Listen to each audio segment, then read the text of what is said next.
Hi, hello there.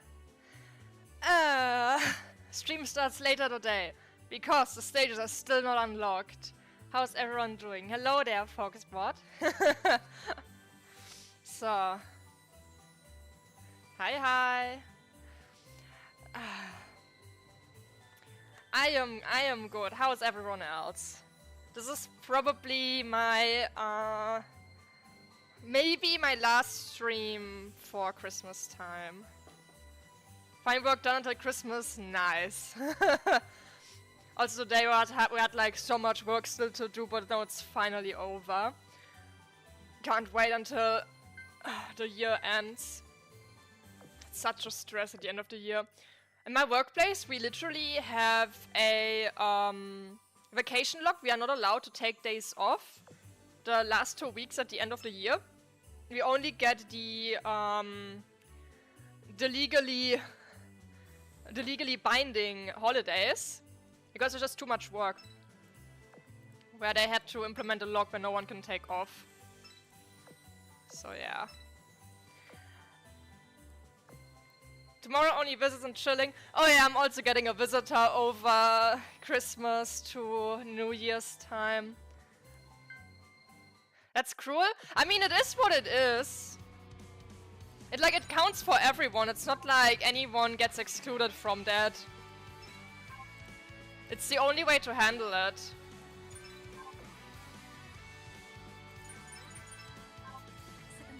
And literally, whenever we ask for something else, we always usually get allowed to take off. We have a lot of freedom, so that little log is not that bad. So we still need to wait 15 minutes until I can unlock the new stages for this event, sadly.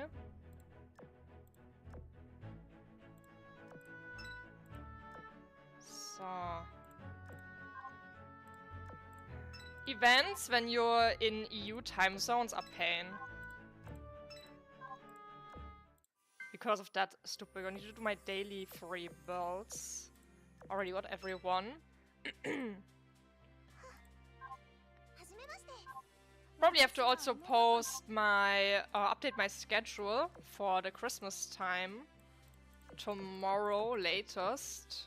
Because I have been lazy and haven't done it today. Because I still stream today. So. What else do we have here? I have to finish. Also, none of the Christmas presents I ordered have arrived yet.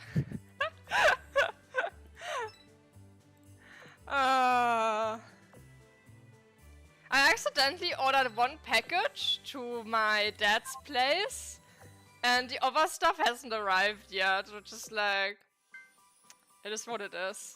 It happens. Happens.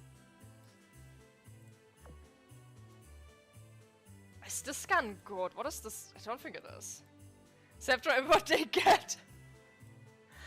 I just sent them the link of what I got them. Just screenshot it. Not even self-draw.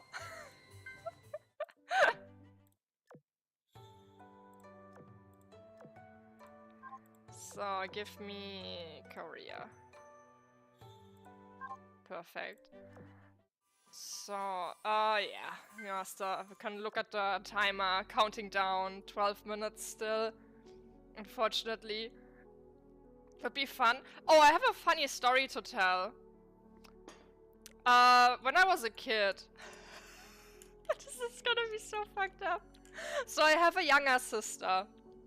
Not really much younger. She's a year younger than me. And, one year on Christmas, because I never give people presents. Me giving presents to someone was something I did way later when I got older, and even then it's more questionable if I even give something. So one year when I was a kid, I was oh, I didn't get her anything. I could probably get in trouble if I don't give her anything at all. So I just looked what I had lying around, and I found a shitty pen. I found a pen that was dinosaur shaped pen, and a package of tissues. So I gifted her for Christmas a dinosaur-shaped pen and a package of tissues.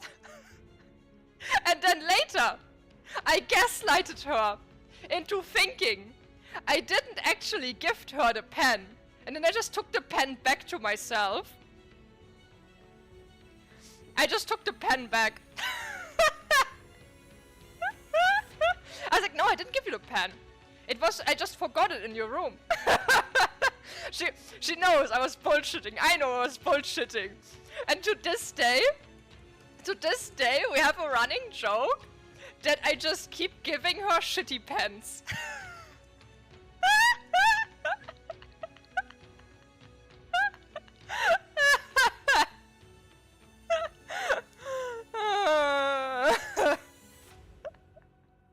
So yeah, sometimes I just give her a shitty pen. But yeah, she's also kind of unfortunate because her birthday is like a few days before Christmas, and then there is Christmas, so she only gets presents once a year. It's a very fishy move, it is. It is. Yeah. It's the worst? Yeah, it's the worst. Man, me and my sister, we used to be such little shits to each other. It was so bad, then when someone's birthday came around, the other one also had to get like a very like tiny little goofy present to curb the jealousy. Hi, we're currently waiting for the timer of the event to run down so we can unlock the second part of the event. We need to wait 10 minutes. So yeah, us as kids was like the worst. The actual worst. I think once I picked her up and I just threw her into the glass table.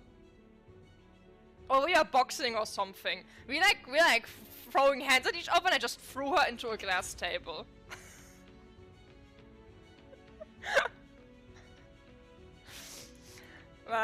If I was to try that today, 15 years later, I would probably easily get bodied because my sister is shredded and I am a gamer.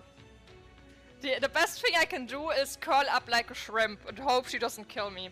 Nah,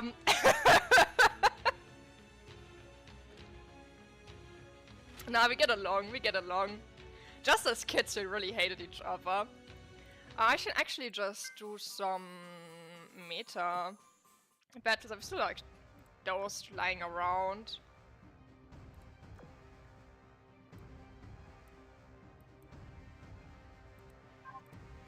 I'm just gonna... Wait, no, not these. Oh, the turns of table indeed. She's also taller than me. She's like really tall.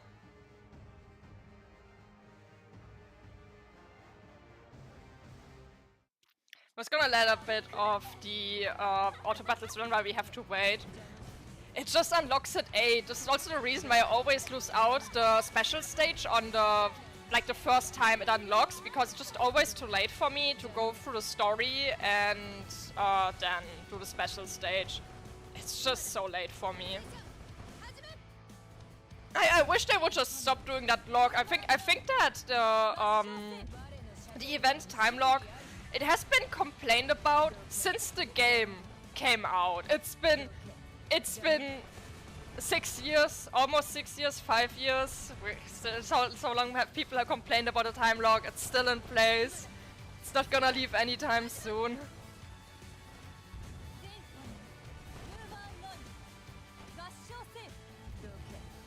The only thing it really does is screw over people in my time zone. What the devs doing? Horny. The devs are horny. That's what they're doing. They're too busy being horny to actually add in gameplay. Hi, Shark. We just started. I have to wait until the second part of the events unlock. Time move makes it even worse. Oh, don't get me started on daylight saving times.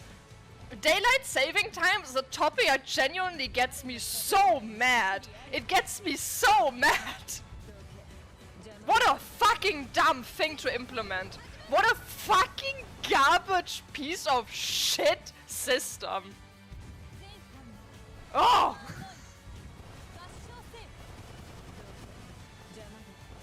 I don't care what time we stay in. I don't care what time we take.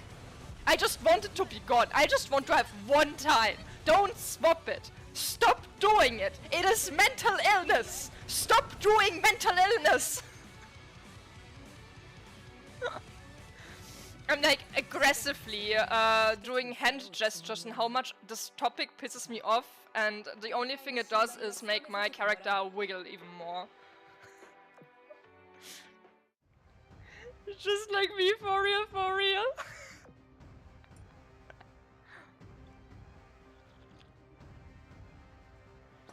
Thank you, funny mustache man, for giving us fucking daylight saving times, you asshole.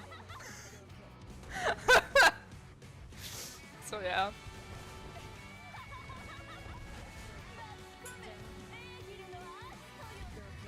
We have to wait 6 more minutes.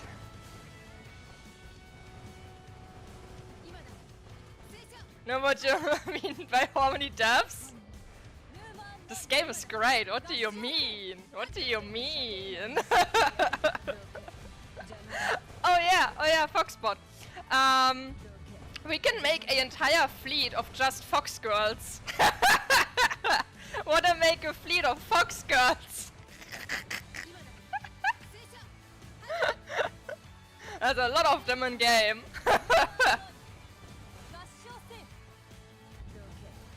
If we have to waste time anyway, we can always just like make a funny fleet.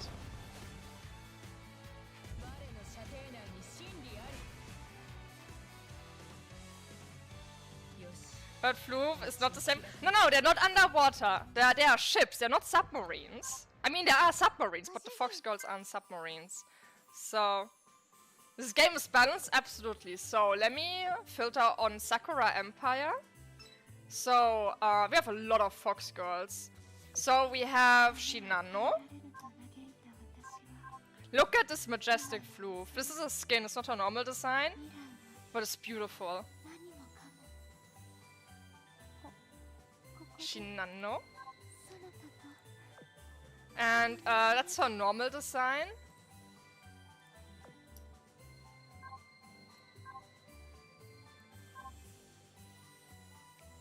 Yeah. She was the first ultra rare to be released in the gacha pool. She also has a race queen skin and this one. Also, the life 2D in this game is absolutely insane. The life 2D in this game is incredible. I think Suzuki is a fox. No, she doesn't have a tail. Never mind, I think she's actually a bird. We have Amagi. Amagi, the only ship so far that has canonically died in this game. Her Floof is not visible. Suffering bit of buffering going on. Oh, I could just... No, actually, my intent is fine. It's not the stream. I just checked. I haven't been really dropping frames. So, she has like 2 skins. Because they killed the Floof. So, here's the real life history lore behind Amagi. So, Amagi and Akagi, where Akagi is a name that might say something to a bunch of people who are a bit more well-versed in history, were battle cruisers that, well, one of them made a historical impact, and there was an earthquake, and the Amagi was so damaged by the earthquake that she got scrapped, and Akagi was redesigned to be turned into an aircraft carrier. Yes, aircraft carrier Akagi that would later on go attack Pearl Harbor. And Amagi is the sister ship that got scrapped. And therefore in the game, she's the only ship so far that actually got killed off. Apparently her soul is still running around, so she will probably come back. It's just that as of right now, she's basically dead. Some days like up, I feel that, that's a doggo girl. A story lesson with Fishy. I think she's a fox, but it's not that visible. Yubari. Oh yeah, Jinsu? Jinsu is a fox girl. It's not that well visible. It's more noticeable with the Kitsuna, because the Kitsuna always have like a lot of floof.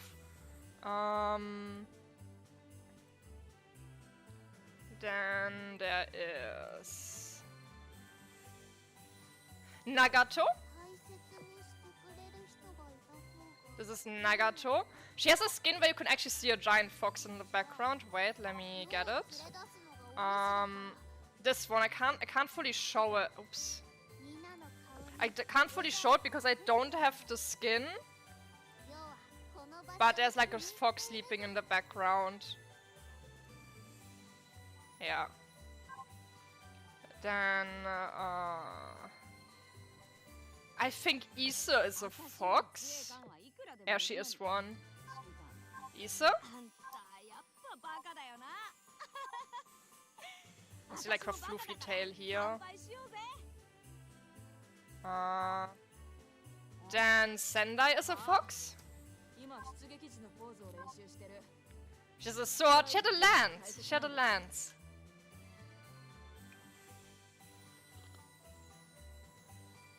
She's like little sister and killer at the same time. Akagi-chan is the alternative version of Akagi, where she is just a little girl. It's like a child version of Akagi. She's very smug. She scares me. Please keep her far away from me. Hisa and Hyuga are cats. Hyuga is a tiger. Hyuga is a tiger. For Issa, I'm not sure if she's a fox. Because Issa has a very large fluffy tail that is not like the cats have like very clear cat tails, but Issa has like a very huge fluffy tail. But I'm not exactly sure if she's a fox or a different animal with a big fluffy tail. Kagaro's a bunny. Kasumi. Kasumi is definitely. Wait, let me get her retrofit version. Wolf? Maybe. I'm not sure. And I'm trying to switch to phone. Kasumi's retrofit is so cool. I like this one. Me like the glow up. But yeah, I actually forgot she had a retrofit. That's a wolf. No, this is a fox girl. This one. This one is a fox girl.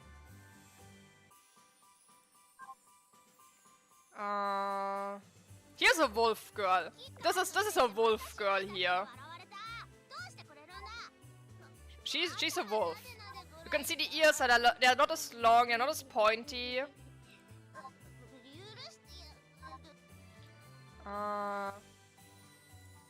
Ashigara is a cat. Naka is a fox. However, what's interesting about Naka, her two sisters, all of them have a tail. Naka doesn't have a tail. She's also the only one out of the three that doesn't have a retrofit, which is weird. She's the forgotten one out of her sisters.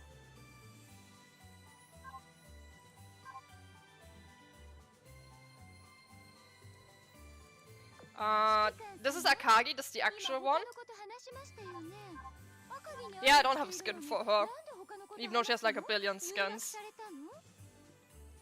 The one and only Akagi. Chiyoda is a fox? She even has a fox mask! Oh my god, there is so many of them! She doesn't have a tail, but she has like a mask. She probably is one.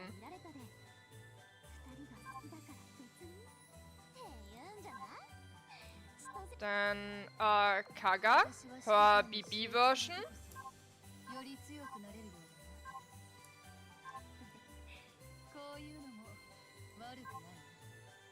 I like her aircraft carrier design a bit more. I think the BB one is like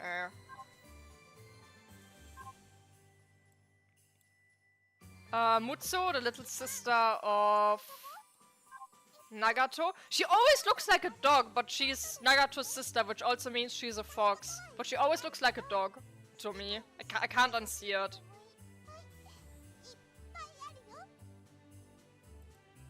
Like the little cat on the turret. Tosa.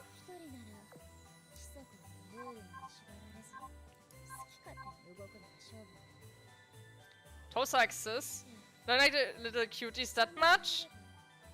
A head pet. Pet, pet, pet, pet, pet, pet, pet, pet. You can just take them and cuddle them. Then... I don't like Tosa's face. Her face looks super weird.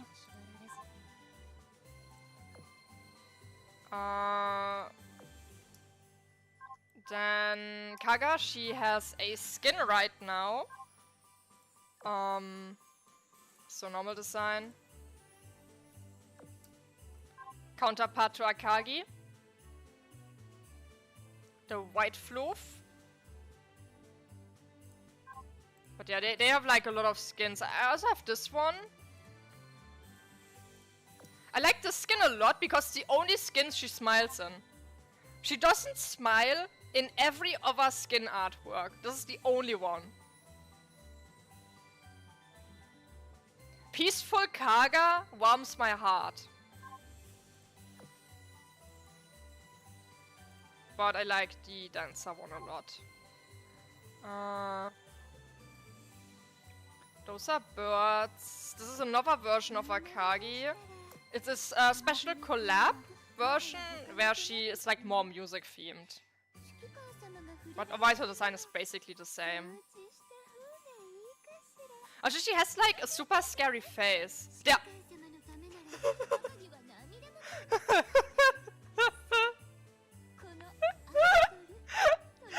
Once I was just scrolling through my dog and I kept swiping through the side and I swiped past her and she just had this expression and I got genuinely jump scared because I hadn't noticed that she had this expression before.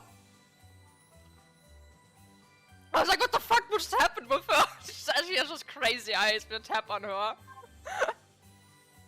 Then Shitose. Oh, also of the mask is not really like much fox going on, it's just a mask really.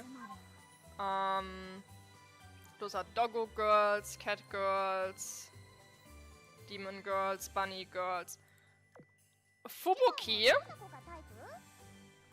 Fubuki here. Casual Akagi mode. Akagi do be like that. This is a idol skin. Her normal version looks like this. That's her normal one. I'm surprised she also doesn't have a retrofit so far.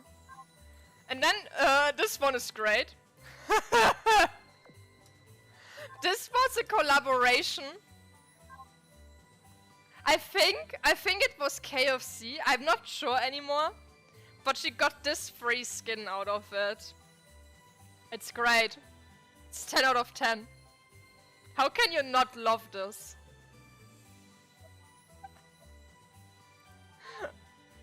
But yeah, I'm using her idol skin.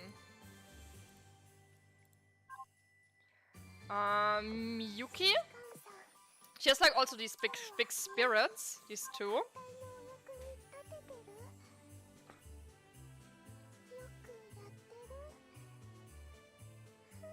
It's a cool artwork.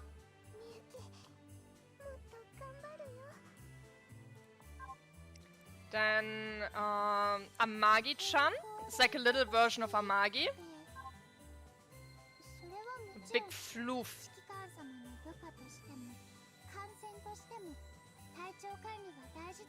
There's actually something really funny. Every year there is a in-game popularity contest.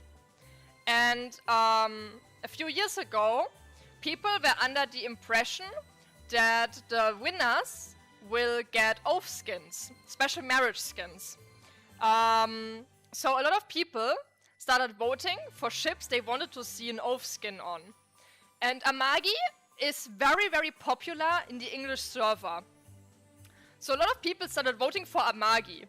And they voted for Amagi so hard, even harder than the JP server, who is like really, really heavily biased to any JP ships, even noticed how heavily EN was voting for Amagi, And because Amagi in the game, she's like sick, she's dying, she's constantly coughing in her voice lines, started memeing that the EN server has a thing for sick girls. So, yeah, that was a thing that happened.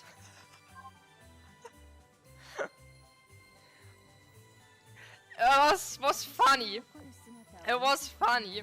Yeah, we have... Oh god, the artwork, I can't even scroll out enough. This is Musashi.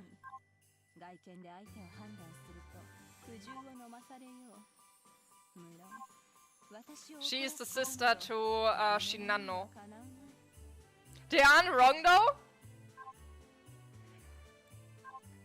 They kinda aren't wrong, I agree with that. They kinda were correct. I was like, why are people voting so hard for Amagi? It was like, Amagi is very much, I can fix her. I wanna see her alive. We can fix her. That was like the mentality of people.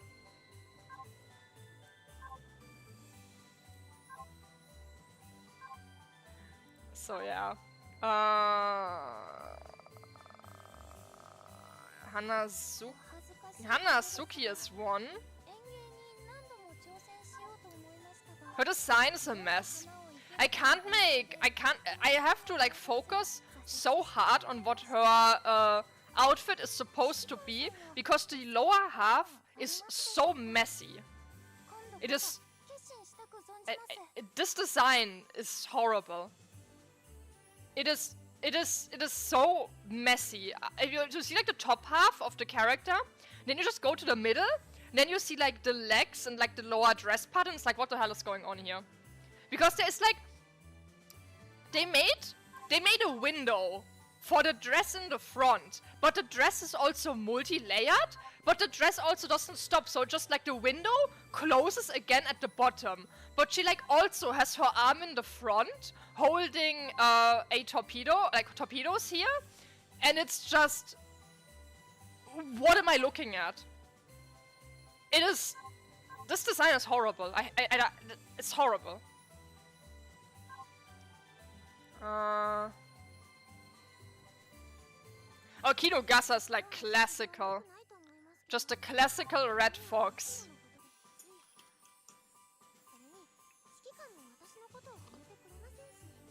Like, you can't get more basic than this. Yeah, it's not that red. This is also just a thing of old artwork. She's a character that has been in the game since launch. She never got a updated version. She never got a retrofit. So this is like a super old artwork in how the game... Like, but you can really see what characters are really old in a lot of regards. Especially if they don't have a skin. She doesn't even have a skin. So this is the really old style of the game. Kawakaze. Actually, I'm not sure about Kawakaze. I think she is. But you can't really see it that well.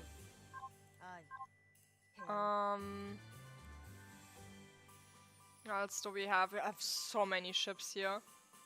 Hanazuki, are you? No, I don't think so. Uranami is a fox. She's one. It's not that visible. Yeah, you can see like about what her sisters are.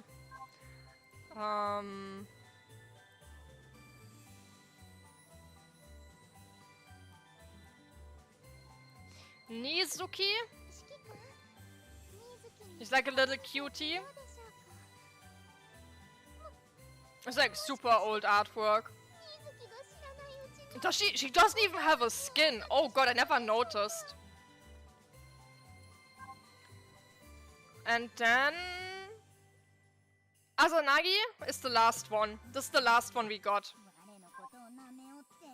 Azanagi drawn by Azanagi.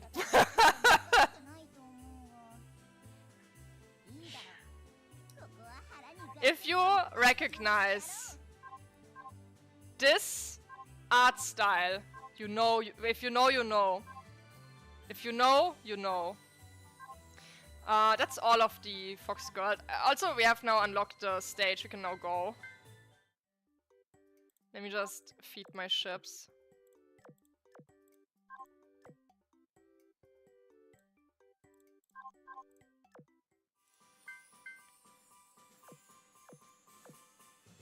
Just give me this. Okay, so if you don't know, if you're gonna look up the artist we want, it's hentai, okay? It's hentai. So this is Fortress. Correspondence attempt number 3122. No response. I didn't expect them to run into harbingers. What's the damage report? 3 Raptor-class ships were moderately damaged. 1 Kliatva-class ship was slightly damaged. The shields of flagship Calabrian Pride has been overloaded. The situation is still under control. Engage Ixion 3 to initiate repairs. You'll have to handle Calabrian Pride's shields yourself. Really, do they even know what the flagship is? The point isn't for it to rush to the front. I've detected a space-time distortion in the surrounding area. Will you be able to go home?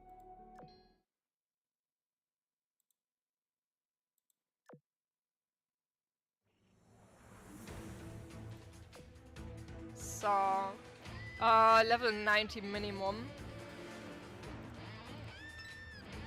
Let me see, what do we have? I'm gonna take level 100 minimum. Give me heal.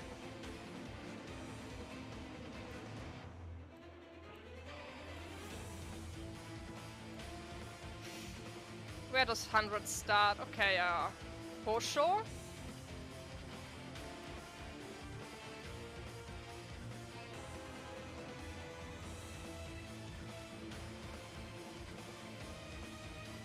Erebus.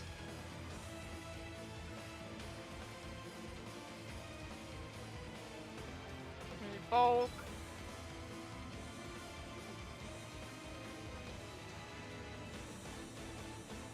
Nevada. The enemies look pretty weird. I haven't seen them yet. And then Clemenceau. For the front line.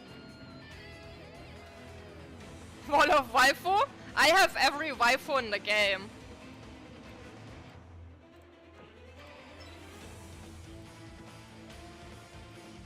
I'm missing only a singular character.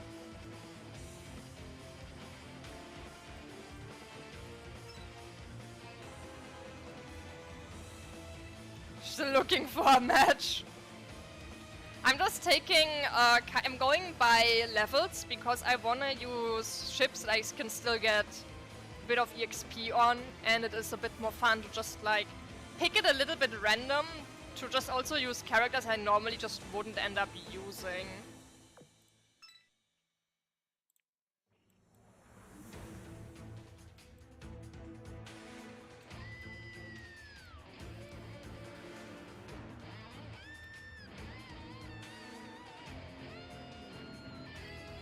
I don't want DDs. Oh, I already. Wow, this. Oh, wait, this is a DD slot. Never mind. Give me her.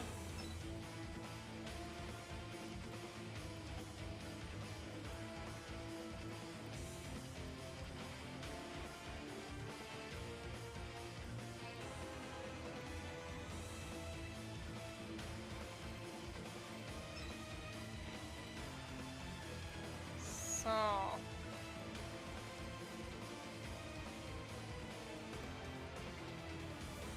At least the music is good. The music is really good in this game. Okay. So this is really this goes quick because I know who I'm gonna pick here. This is not really a random choice.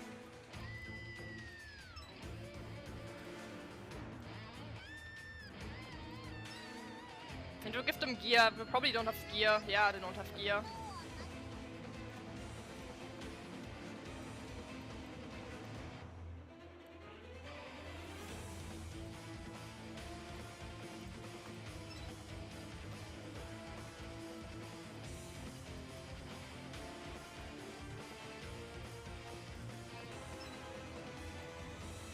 Oh, she doesn't have anything.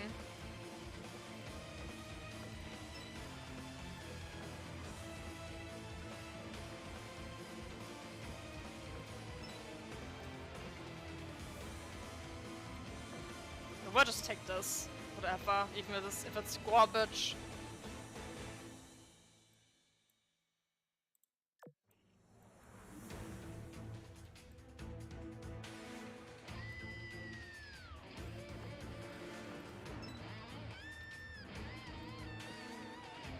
God, I need more torps. Don't have enough of them at all.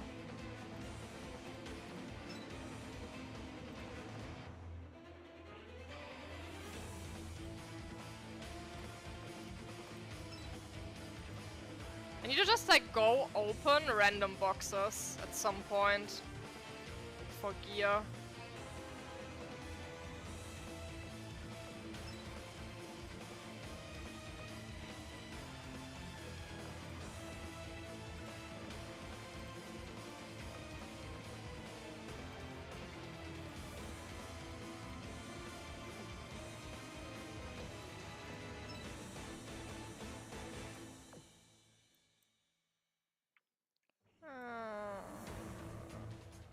You don't need it.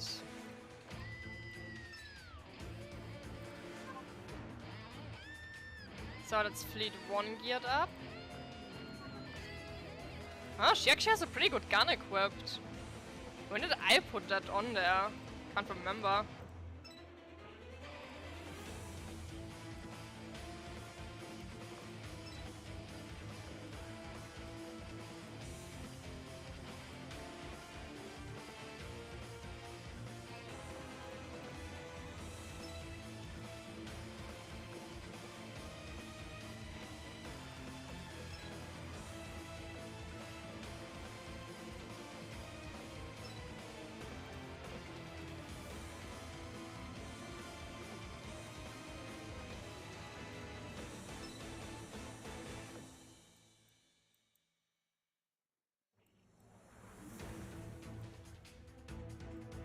Probably faster ways to keep stealing equipment from other ships, but I'm too lazy to figure that out.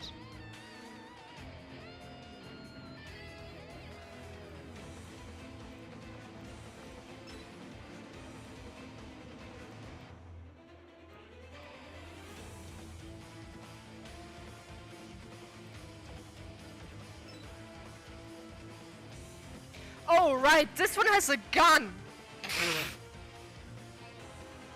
I forgot she has a gun slot!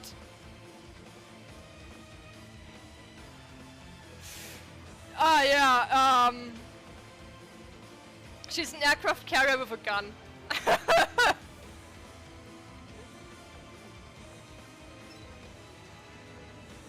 And she has a firepower stat of actually 0. Her firepower stat is 0. Let me show you. So this is a 0 in firepower. The plus 25 is because she currently has a gun equipped.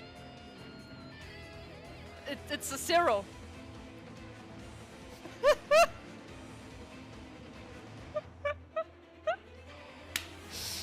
This is truly peak ship design.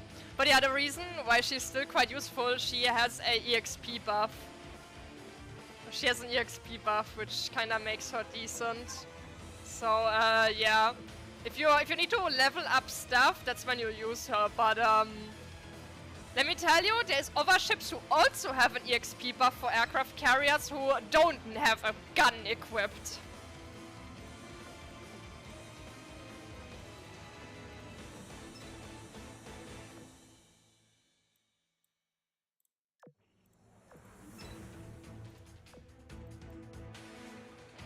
And there's also other aircraft carriers who are even able to fire entire barrages without sucking and actually being really good.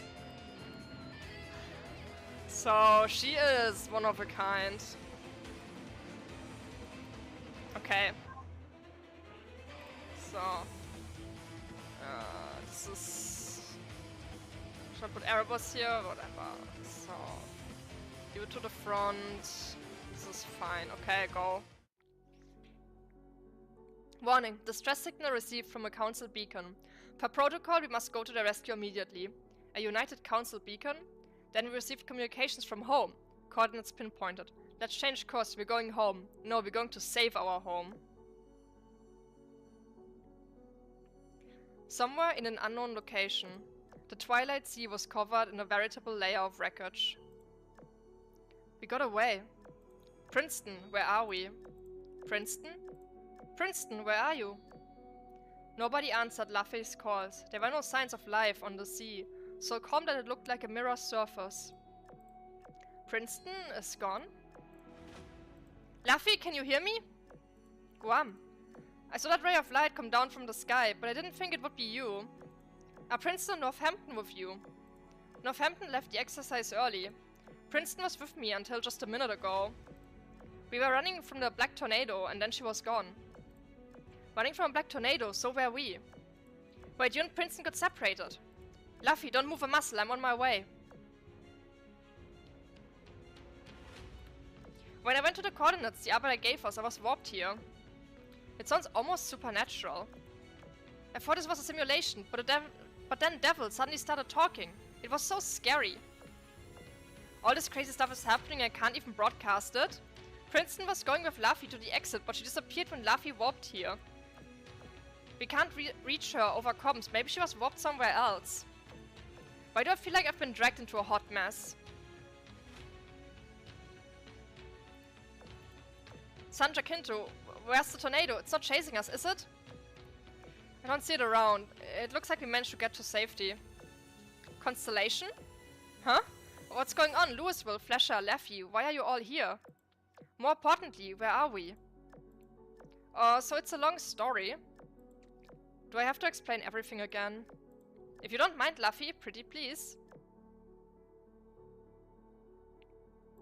Luffy's group was in the NY City experiment zone, while Guam's was in the Coral Sea. Both were chased off by the Black Tornado. There must have been a major malfunction at the galactic core. Could it have happened while I was investigating the abnormal data? Everyone, I'm sorry. It's all my fault. If I wasn't so anxious to make progress. Everyone tried to stop me too, especially poor Flasher. If only I'd been more careful. It's okay, as long as you're okay, Stella. Everything's gonna be fine. Yeah, hear that, Stella? We're fine as long as you're fine. Why are you calling me that too? Just livening up the show as good as any star should. There's news crying over spilled milk. What's done is done. Besides, it's not like it's the worst case scenario. TB said there wasn't any danger when you analyzed the data, right? So there was no way of knowing this would happen when you used the reality lens to study it. Unless you just never studied it, this would have happened sooner or later. It sucks that so many of us got warped up into it, but just means we can all help each other out of this mess. Imagine if we're the only one connected now, that would be the worst case. Thank you for trying to console me. Not even, this is rational analysis. You mentioned the commander before you connected too. What kind of situation did the commander get into? What adventures awaited, and how did the commander escape danger? You gave an example, and I say we should learn from it, right? Either way, no feeling sorry for ourselves. You know the Sea of Stars the most of all of us, so we're relying on you. But you wouldn't all be in danger if I hadn't done anything, so relying on me is just... Fine then, Constellation, take responsibility and get us all out of here. You know how to hit her where it hurts. Do I? Cheer up, Stella, I know you can get us all home safe. Right, you can do it, Constellation. We should find Princeton too. Of course, I don't have time to feel sorry for myself right now. For the sake of those who believe in me, I have to do everything in my power to take everyone home. There you go, you're on fire. And don't you worry, I'll record all of your efforts for you. Things may not be great right now, but it's cool if I record, right? Of course, those recordings will necessarily later. Record as much as you like. When we get back, I'll have to analysis department go through the footage. I'll see what it's returned to you once we're done. Sorry to put you on the spot, what's the plan, boss? First let's search our surroundings. Yeah, let's do that. There must be a reason we were brought to the same place from the simulations made by different machines. Let's look around and find some clues. I think I know why Princeton specifically is gone. Absolutely for research. Welcome back. She's gone! I forgot the idle animation makes her fly away on a broom.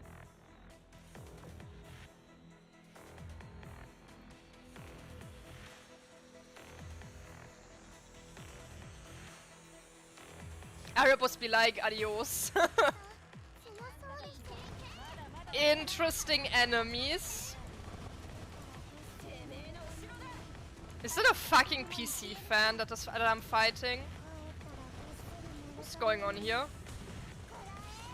Oh my god, my submarines are getting destroyed. Or like my sailing frigates, rather. One of them is already dead.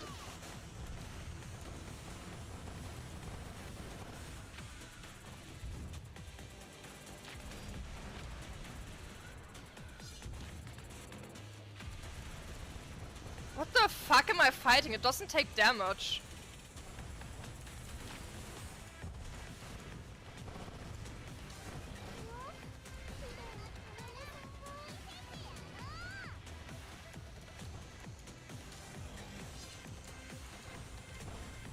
It doesn't take any damage.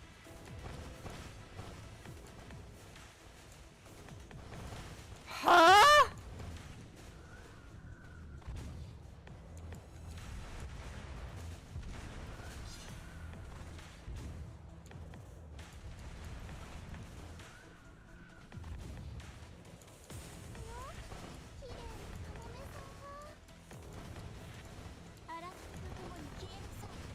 Am I getting timed out?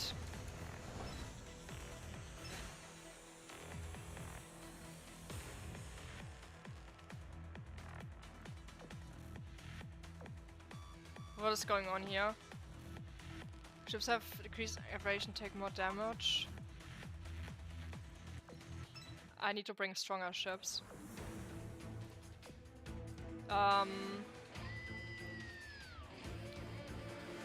Interesting. You know what? If the game is gonna play dirty, I'm gonna play dirty.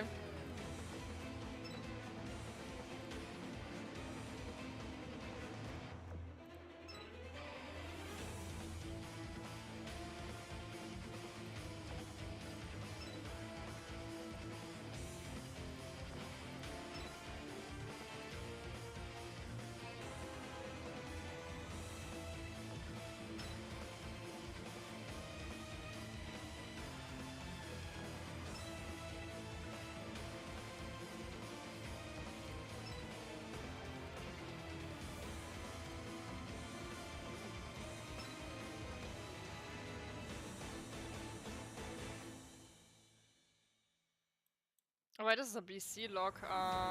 Sure. Odin. Oops.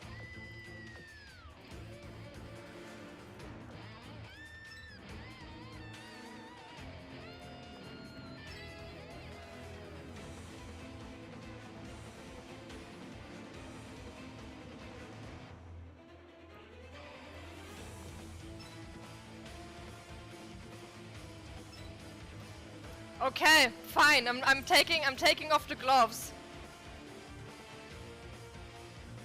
Let's go.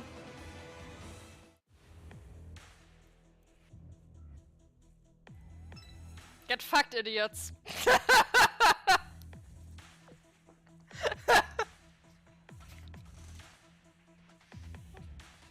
I have the power of mecha dragons on my side.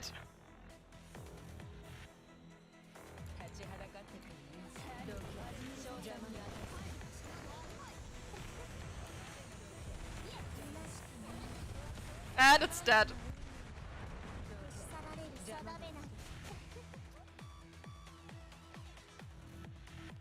It has been, in fact, murdered. Okay, this is a bit overkill. Maybe this is a bit too much. Maybe I took a bit too strong of stuff.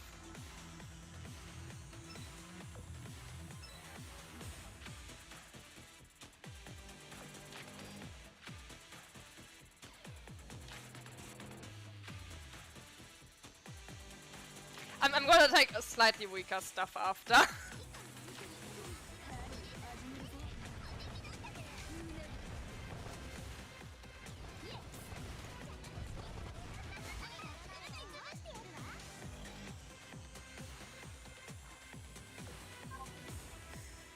Can you hear the sound of utter victory?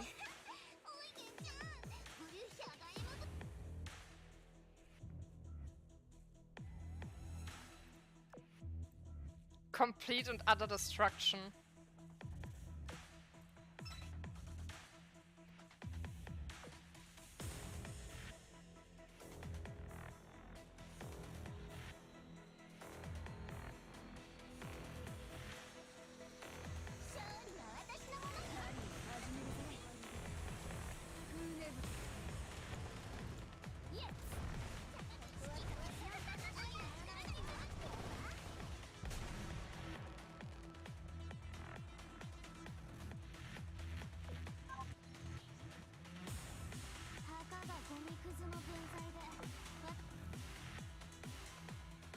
I still need to raise affection with Felix and Bisco 2. And just slap an offering on them.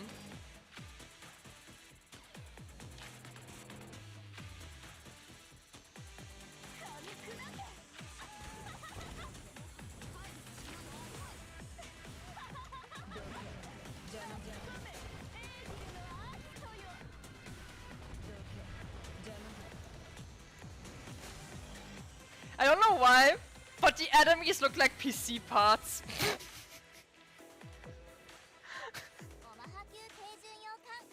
I can't get it out of my head.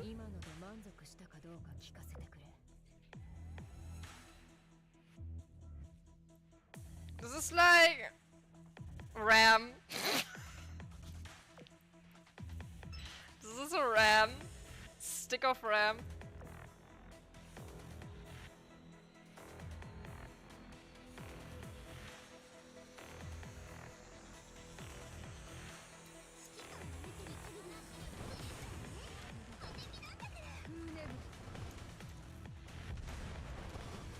The way they also fall down is interesting.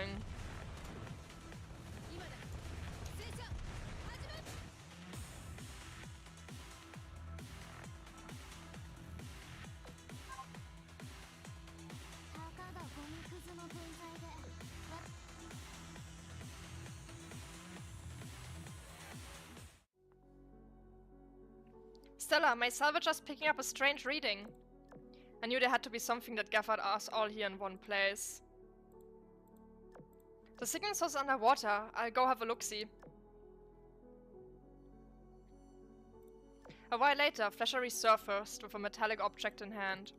I'm back, Stella. I found this thing. Wait, I thought your salvage key was designed to retrieve data. I was saying it can do regular salvage too? Ordinarily, you'd use the salvager to scan an object's data and send it to the Sea of Stars, but there's no telling if the Sea of Stars is operating at normal capacity now. And there's no analysis device here, so I just brought this thing with me. We've got a point. Analyzing it ourselves is our only option in this case. Still, this object gives off readings pretty similar to the abnormal data we found in the Coral Sea simulation. It does? Let me take a look. Flasher handed the device to Constellation, who began to inspect it. Metallic exterior, structurally divided into two parts. The stand is 10 centimeters and the main unit is 30. It looks like some sort of transmitter. Considering the material is quite lightweight, the panel is damaged, leaving its circuit exposed. It's clearly broken. Manufacturer information? No, the letters are too worn to read. Have you figured anything out? Only that it's horribly destroyed, so nothing useful. Judging by the stand, I believe it's a floating transmitter, meaning it's a small beacon. A beacon? Yes, the kind of that aids in navigation. It might be what's responsible for warping us all here. The strangest thing about this place is that unlike those other simulations, it doesn't exist amongst the data we have. So how in the world did we end up here? The only thing I can think of is that the Sea of Stars and the reality lens are linked to that future the commander got sent to, but... I'm not following you. What exactly are you talking about? Why we got warped here? All I have now is speculation though. At any rate, we have a clue as to how we got here. The next thing is to figure out what this place is. Jacinto, did your aerial reconnaissance find anything? I'll cut to the chase. There's absolutely nothing in the sea or on the islands. There are no fish in the water or animals on land, nor are there any signs of vegetation, insects, or even fungal life. Finally, the thing that looks like a mountain range in the distance is actually a huge heap of trash. To put it in other words, the space is made up almost entirely of man-made stuff. Oh, and there's a flying artificial island not far from here. Almost looks siren-made, if you ask me. Here's a photo. Oh, I recognize this. That's all of the sirens' floating fortresses. What's that tucked away in the corner? Some kind of material storehouse? It seems the sirens are carrying out a huge resource collecting project in the sea. Or maybe we've taken to recycling. Either way, I've never seen anything like this. Oh, what if we happened upon a secret supply base of theirs? That gives me an idea. Hang on a sec. Guam cupped her hands together, scooped up a handful of seawater and drank it in one gulp. What are you doing? There's water right here if you're thirsty, Guam. Drinking water from the sea could make you sick. I wasn't sure if the simulation ran that deep, but it was worth it to test my theory. Drankinto, you must have gotten a good view of this area with your planes. Are you sure this is the sea? Well, yeah, why do you ask? Because I couldn't taste the sea in the seawater. It just tasted like water. Really, I need to see for myself. You're right, it's no different from regular tap water. I don't like what that implies. Flasher, did you bring any equipment that can analyze water? Yeah, I did. Great, run an analysis on the sample. Stella, it's done. Not even trace amounts of minerals, let alone any salt. Nothing more than 2 hydrogens and an oxygen. In other words, this entire ocean is made of distilled water. That's so weird. Did the sirens, like, filter out all the minerals? Then this would be purification on an unprecedented scale. Seawater consists of around 3% salt, so... I'm getting weird readings on my IFF system. Weird readings? Can you glean anything from them? Nope, only the identification signals. At least they're within radar detection range. The terrain here is rather messy, so maybe the signals are from a siren fleet in hiding. Broadcasting ID signals isn't something sirens typically do. Though I guess they could be doing it to lure us into a trap. I'm getting another signal, but this time it's different. I can't identify it. If I may ask, how come only you are able to receive these signals anyway? Might be because our rigging isn't our original rigging, but rather built on simulation data. If I were them and I was waiting in ambush, I wouldn't want to put my target on high alert by sending signals to them. Whoever's broadcasting these is most likely trying to tell us that they know we're here. At any rate, you won't get anything done by standing around.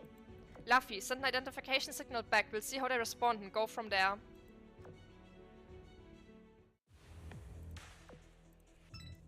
Time to murder the flying GPU.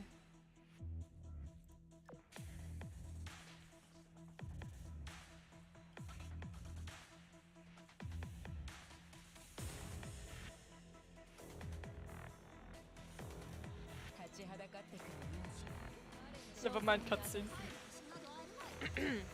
The ship girls assume the combat-ready information and sailed onward toward a vast distilled sea. Each time the unidentified signal changed in frequency, Luffy updated her own signal in response. The two sides had formed a strange kind of tacit understanding, even though neither of them knew the meaning behind the other's signal. As they circled around an artificial island, they finally laid eyes on the source of the signal. Oh, the enemies just look like flying PC parts to me, and the aircraft carriers look like a GPU to me. They just look weird.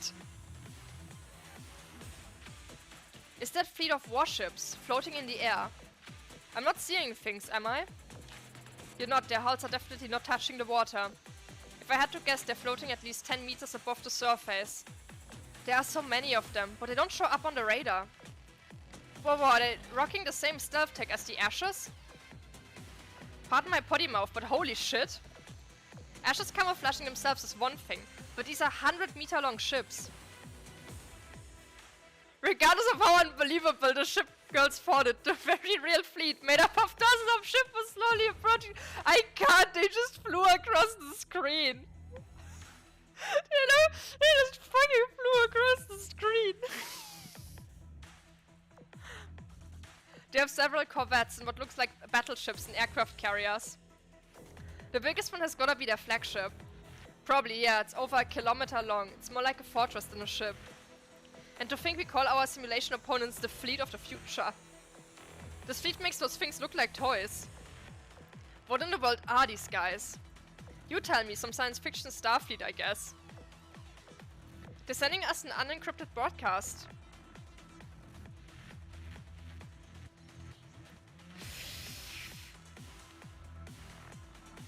That's a siren. I know which one, I forgot her name though. It's one of the new ones shown. This is the Council's Task Force 5 addressing the Council in our path. Your identification signal cannot be passed. State your fleet number and objective in this area at once. Such a monotone voice. It strongly reminds me of TB's. Do you think they have an AI too? TB's voice is a lot more friendly if you ask me. Constellation, you should probably give them a swift answer. Right, quick communication is essential in cases like this. Actually you handle it, Grom. Find out who they are and what they want. You got it. This pretty presenter has you covered. This is the Eagle Union's Sea of Stars testing fleet. Now I have a question for you. What is the Council and how did you get here? Querying database for Eagle Union Sea of Stars testing fleet. No results matching those keywords found. I'll take that to mean that you are a classified Union-affiliated fleet, is that correct?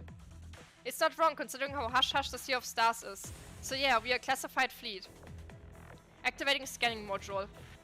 Abnormal readings detected. Warning, category 5 corrosion threat detected. Alert mode has been engaged as per security protocols.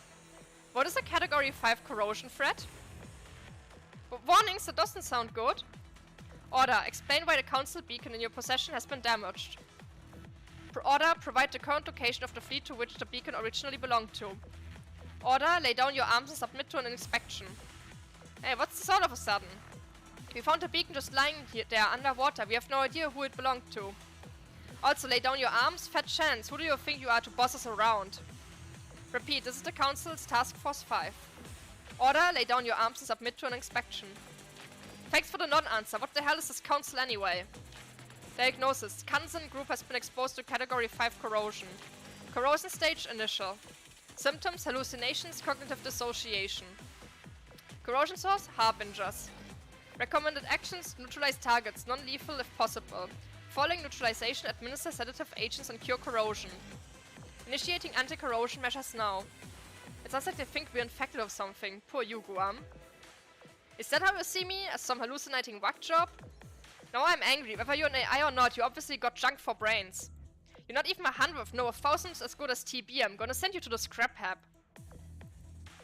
Seeing as you said they'd go easy on us, maybe you shouldn't retaliate with full force. No, we're giving them all we've got for the sake of the show. Isn't that right, Luffy? Both ways are fine by me. I have many questions, but it seems I have to sit on them until the fighting is over. At least we'll gather some data while we're at it. You don't do battle with fighting warships every day. Since they're holding back, we should give them the same courtesy. Prepare for battle.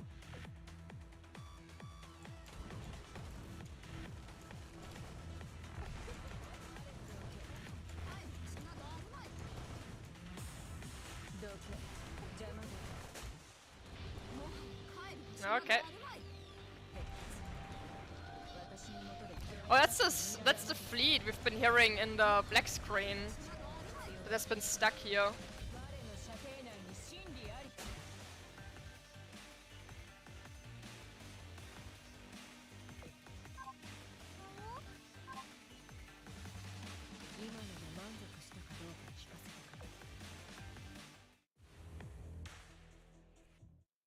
I'm gonna take weaker ships. One moment, let me clear this out. Gonna leave the submarines though. Let's take the ones that are just below 120 that I have.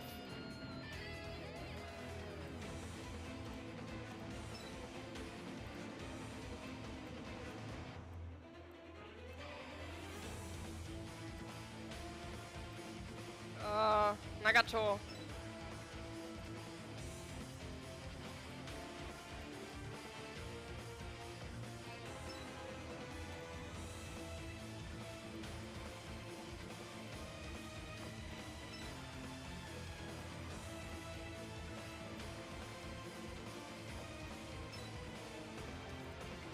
So, who's below 120? Oh, Otto. Need to finish her up still.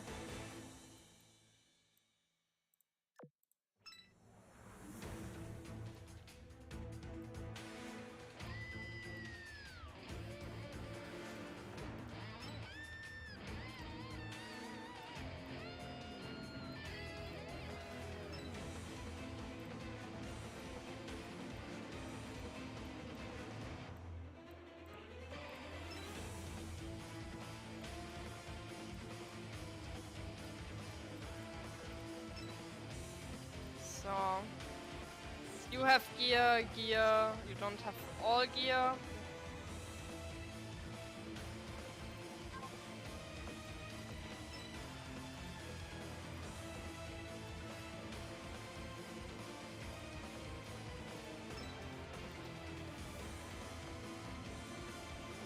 I'm gonna steal from you.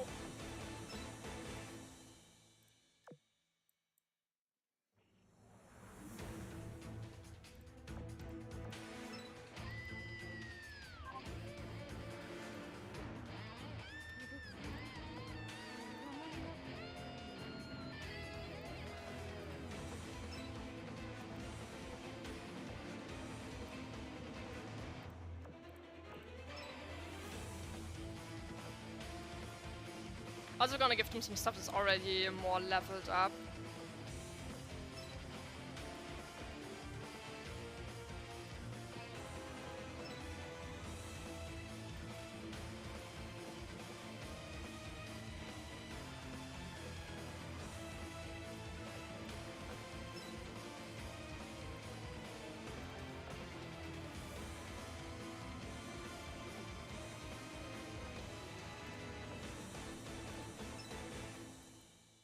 Okay. Flag. You are the flag, that's fine. Yeah, it's okay.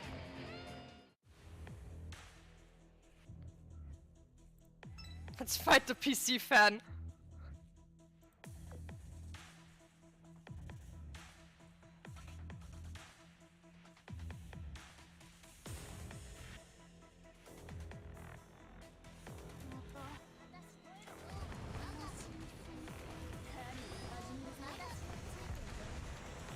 Yeah, that's still pretty strong, but no longer as much deletion as before.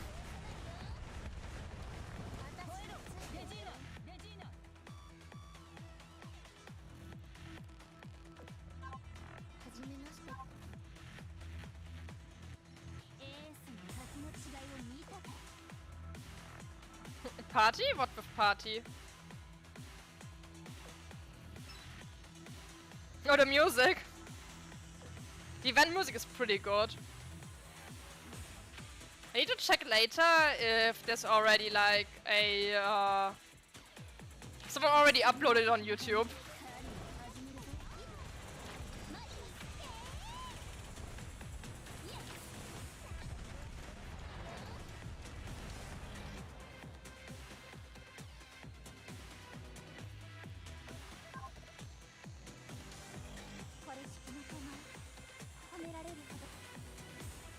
Moment, the artwork. Which one? There are so many. The loading screen. Yeah, there's currently a bunch. Yeah, club. Bunny Girl Club is a theme that they're currently doing again. I'm not a fan of that theming. I think it's super cheap and lazy. So it's like, eh. They have done Bunny Girl clubbing a bunch of times already, and I think the skins just look kinda boring, super bland, uninspired, trashy. A lot of other negative descriptors. Really not a fan of that theming.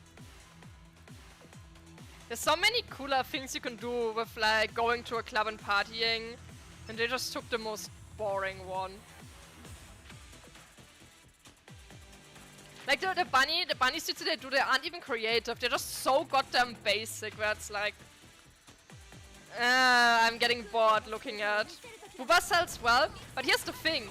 There is so many really good sexy skins in this game where doing a bland sexy skin is not gonna make it outstanding.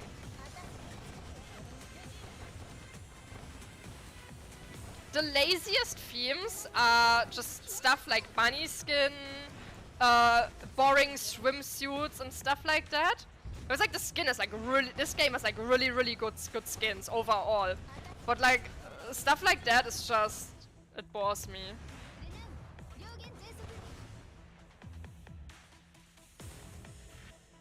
Like one thing I really like is the party dresses. They like look really beautiful.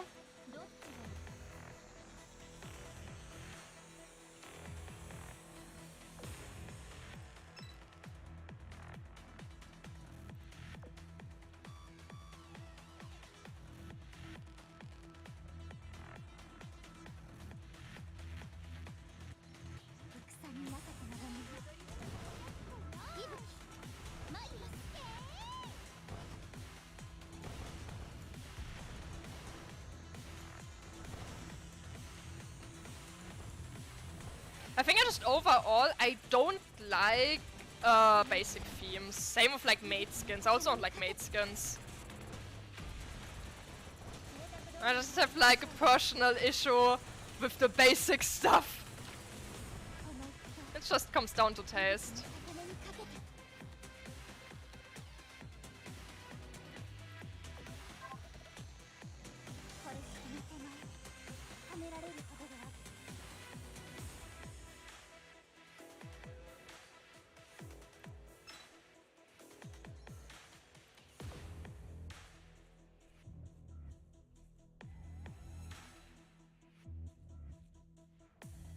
Is it fair to fight you for mates? The thing with mates is, there can be really good mates, but a lot of times it is just a basic French mate. And the basic French mate has been done so many times where it's like, okay, if you're just gonna do basic French mate, I'm not gonna be interested. There is some mate skins that are like really nice, but if it is just basic French mate, you lost me. You lost me. Was like, it's just the most basic outfit I have seen a million times, where it's like, meh. This sparks no signals in my brains are being activated looking at it.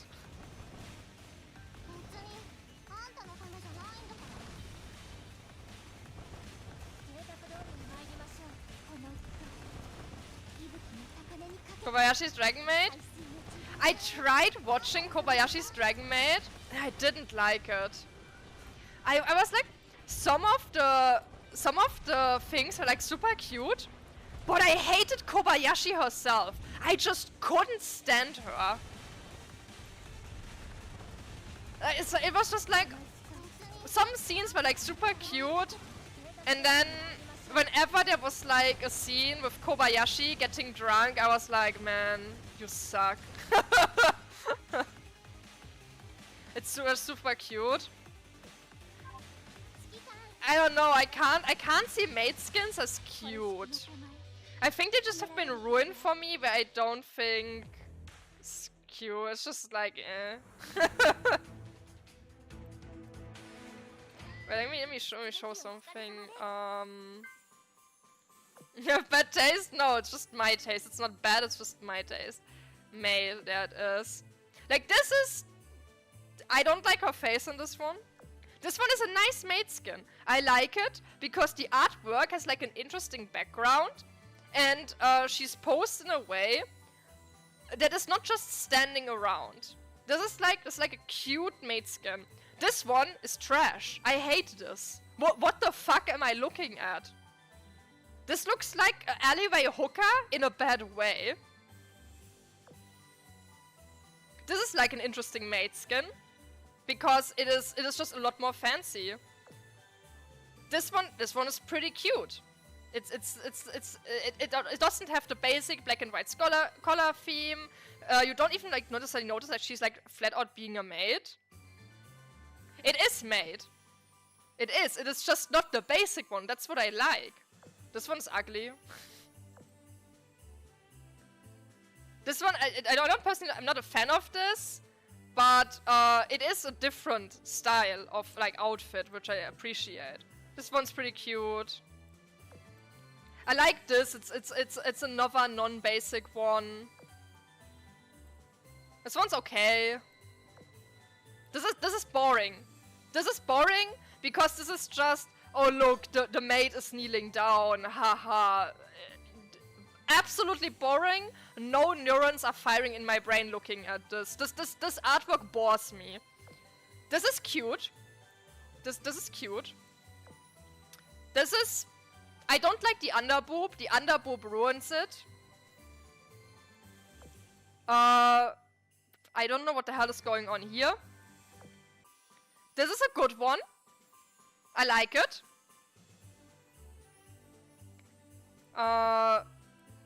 This is super basic, meh. This is cute because of the kitties and stuff like that. This one, I don't like the character, so no. Basic. This is a nice one. So it's okay. This one's okay. This one is I don't like it. Particularly. I like this. Very cute. And this one is meh. Absolutely meh. Boring. There's more maid skins, but these are the only ones that are currently available in game. The blue one.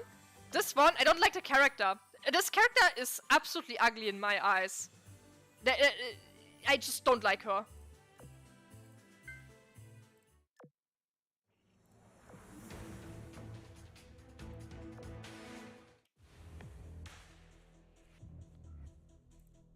The right one? The one with the cats? With like the bunch of cats? Do you mean that one?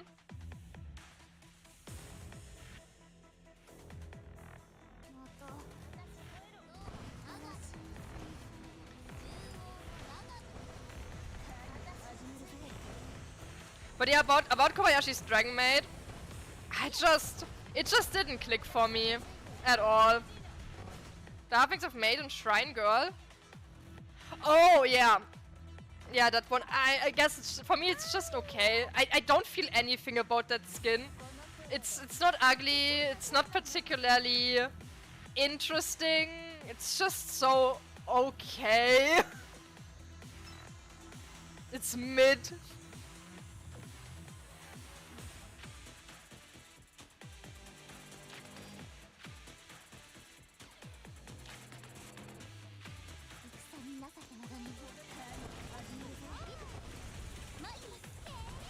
Can I go taste? Yeah, I'm also not really someone that watches shows that are there for wholesome feel good. It's just a bit boring to me.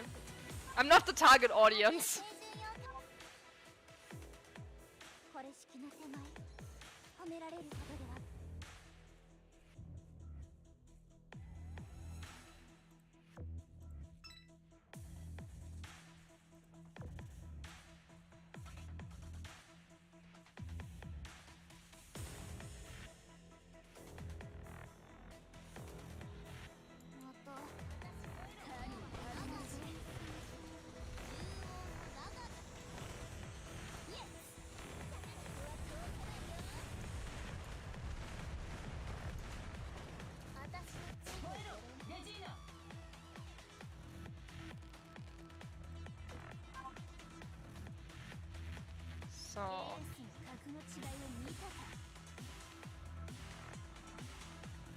So the action scenes are incredible.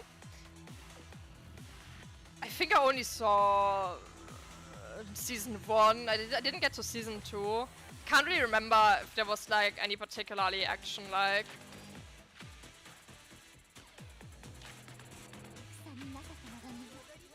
It's been a while I also watched it.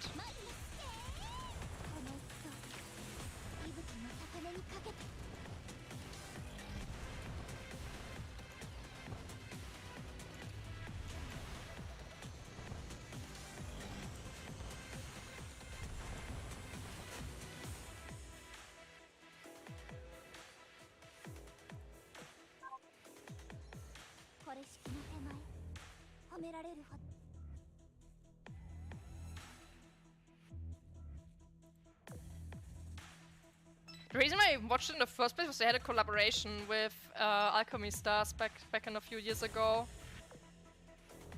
And Toro and Kana fight, for example. I don't remember that so well anymore. If it was in season 1, I saw it, but I just can't remember it anymore.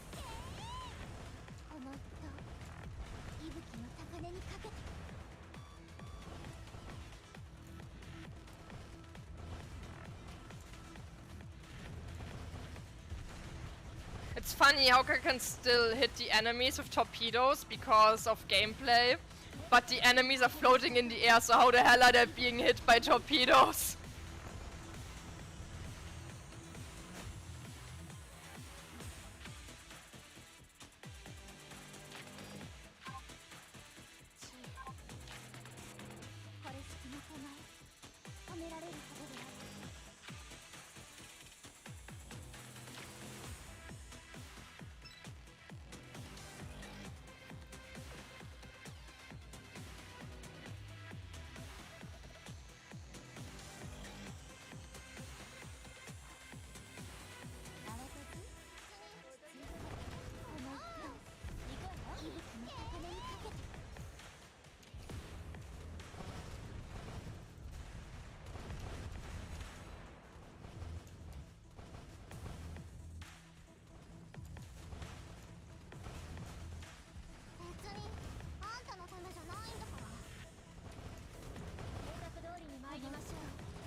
Helltops actually hitting this thing? I don't think the boss is being hit by them. To test that.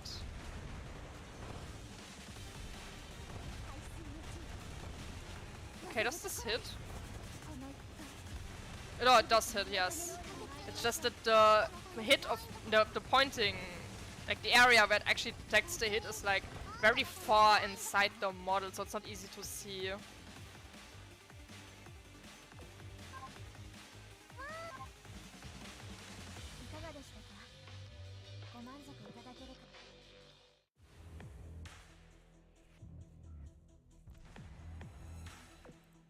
They neutralized my electronic warfare systems. Look out for the shockwave of their bombs. The aircraft are suppressing us. They've got the clear upper hand in the air. Are those aircraft they're launching actually drones or what? They're unmanned, that much I can tell for sure. The ships themselves, those are nothing like mass-produced ships we know. And they don't even touch the water, they hover above it. I'm useless against them, sorry.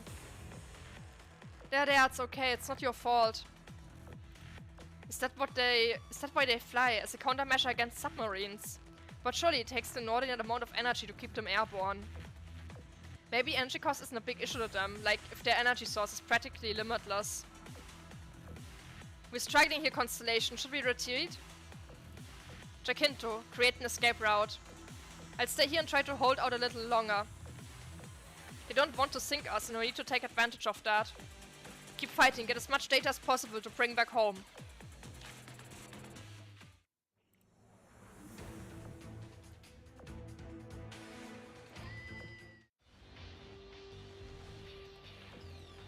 They are trying hard to disarm us. Half my cannons are inoperable.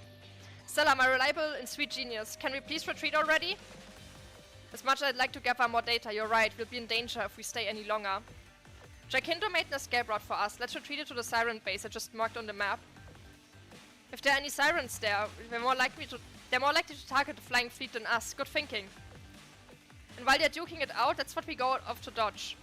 Is there a plot to this game? Yes. There's actually a lot of plot. Just then, a massive machine flew forth, leaving the floating fleet's formation. But to really understand the plot, there is a lot of text that leads up to this event. It's a consistent story at this point that has been running for a few years. There was an error in the data. These girls have not been corroded. Hello there, new Siren. All the ships, cease fire. Flagship's orders. Uh-oh, that rigging. I am War Protocol Fortress, member of the Council Task Force 5. She's a Siren. What? Oh god, oh man, what now, Constellation? Pitting Sirens against other Sirens isn't gonna work. We need a new plan. Start. I know I couldn't possibly have predicted this. Running away isn't going to work. It's highly likely the Siren is in control of those ships. But not all hope is lost yet. That one looks like the control unit. So if we just defeat her, the rest of the fleet should be easy pickings. Hold on. What?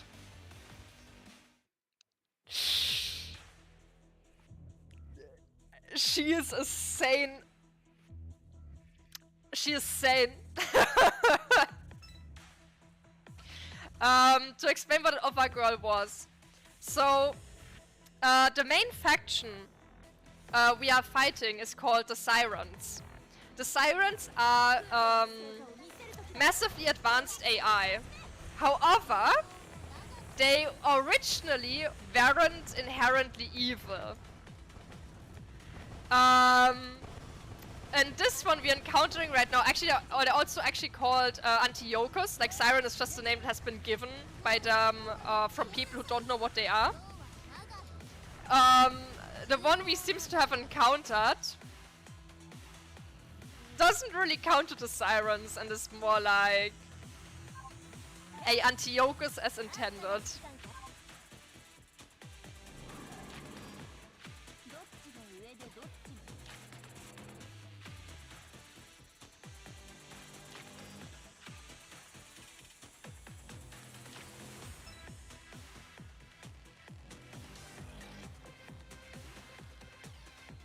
Oh yeah, like the plot. The plot is very heavy on or like sci-fi, specifically technology in the AI regard, because that's basically what the sirens are. And there is a lot of like different parallel universes and timelines. It is super complicated when you just first hear it, but it's kinda easy to follow if you actually read the story. I actually like what they're doing with the story in this game. It took them a while to really decide on what they wanted to do with the game.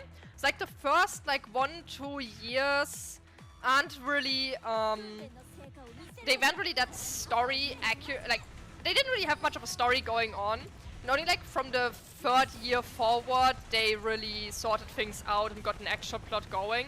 That's why the older events are kinda like a bit wacky and like a little bit incorrect, like retconned in some regard, or recontextualized. Or if you love timeline bullshit, this is the perfect timeline parallel universe shenanigan bullshit. It's not just funny because it's just like, haha, it's the horny ship girl game. But the horny ship girl game actually has like something cool going on. On one hand it doesn't take itself serious, on the other hand it does have something cool.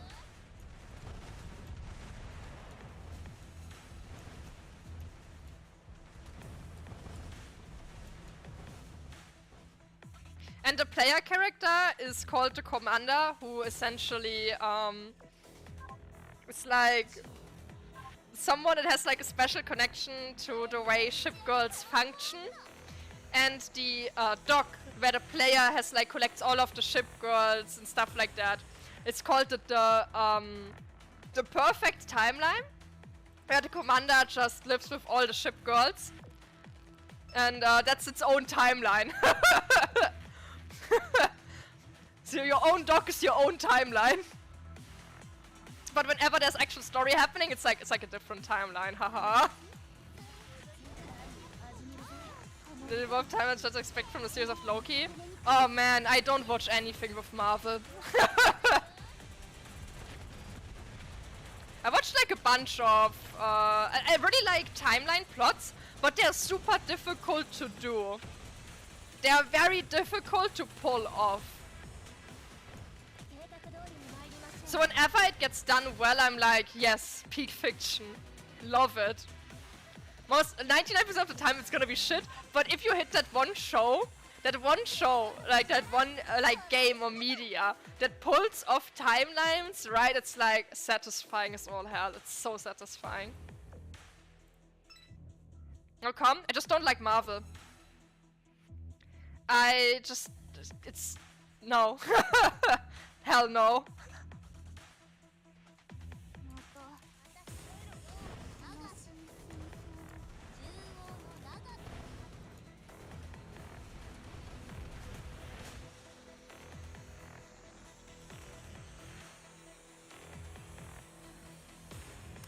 If I was to like go into detail on why I don't like Marvel, we would be here until tomorrow. Would be here for the next 24 hours, where I just shit on it. Welcome. What is right? In regard, I think like something pulling off a time travel parallel dimension plot done right is when the pieces do work in place, when there isn't really any holes in the plot, and when every action was intended to lead to the intended outcome. If there is a payoff in all of it, that doesn't leave holes. That's the thing. Because it's like so difficult in writing to pull it off properly. You need to put so much thought and effort into like doing it correctly, because you need to be super careful with it. But when you just like have a medium that does pull off time travel and stuff like that correctly, it's just it's just so satisfying for me as the consumer to see it come to fruition. But you also have to be so careful to also establish the rules in how it works super early on, because otherwise everything falls apart. Because you need to make some clear, hard rules in how your timeline and time travel works, because otherwise it's just gonna fall apart based on a unbelievable aspect of, okay, the world is no longer believable for me because the system is just full of holes. And I, as the consumer, start asking questions that I shouldn't have to ask. I'm probably rambling a bit. The ship girls were locked in the first battle, only barely holding up the front line against the swarms of drones. Constellation, look, the damaged drones are all landing on that saucer-shaped thing. Yeah, that must be the repair machine. One more thing I noticed, Guam. Oh yeah? What? They're being extremely conservative with their warships. That's all. You have a point though, we haven't actually disabled any of their warships despite taking them with all we've got.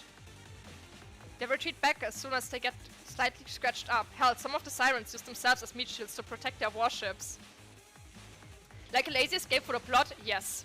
Exactly. That's why you need to be so careful. Exactly. For whatever reason, they're going out of their way to not take any losses. I think we can turn this around if we're able to exploit that. In other words, focus on one target at a time. Correct, everyone. I'll designate an enemy. Focus fire on it.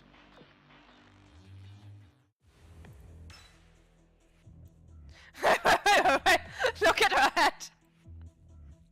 She has a big candle on her head. There's a goofy stick on her head.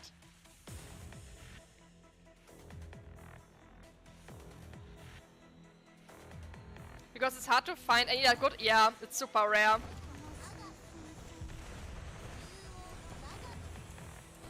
I think the last one that I liked, that is like newer media that I watched, was Vivi Fluoride Eyes. I liked that one.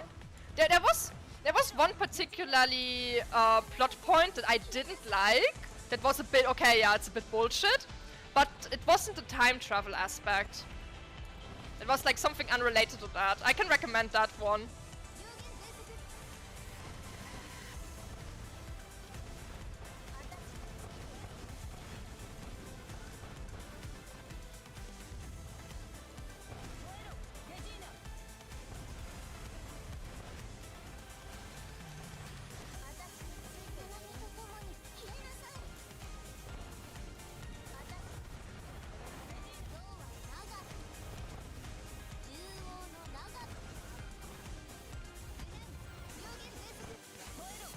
The absolute best book series that does involve time, but not exactly time travel, but more like large time gaps where things are happening in between. I don't know if it has an English translation for it.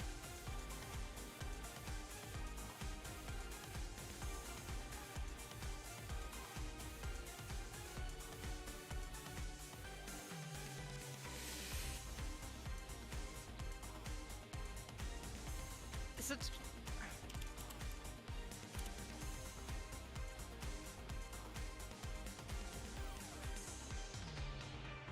There's an English translation.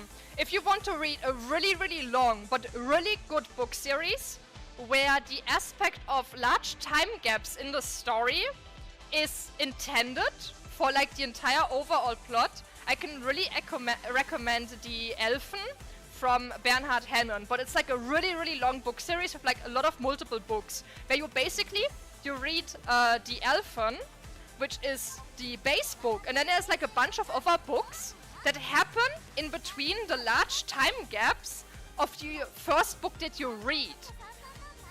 So you kind of know how the entire story is going to end, but all of the other books fill up what is happening for the plot to resolve itself. And it's really, really well done because there isn't any holes.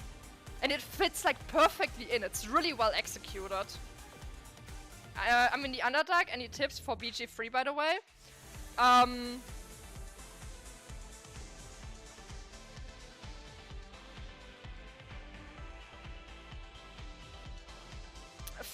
Featherfall is very useful in the Underdark. Bring along Featherfall, that's the only thing I could recommend doing. I am not the smartest person. Targets are acting with hostility. Initiating combat mode. Eliminating threats now. Stop Fortress, these girls are not a threat to us. Fucking knew Princeton meta was gonna show up. Did Princeton just come down from the sky? Isn't she meta? Why is a meta siding with the sirens? What's the meaning of this? Everyone, cease fire and step back for now. We lose contact for just a while and look what happens. Is there a beholder? Yes. There is one. If depending on what entry to the Underdark you take, he is literally at the entry. Like almost. He's like super close to the entry. But it depends which entry you take. We lose contact for just a while and look what happens. I told you to stop attacking Fortress. What's the matter with you?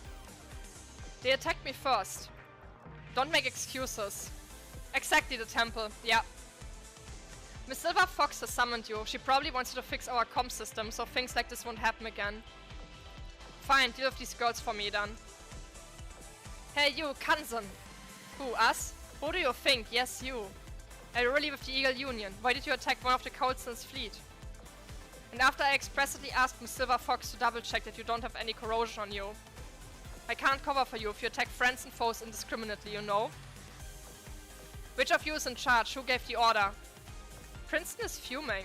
Guam. Oh, she's got that Guam, you better say something, look.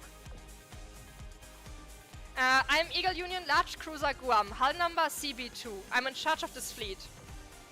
No, you aren't, Guam. Constellation is. How did you know? It's obvious, no sane person would put her in charge of your fleet.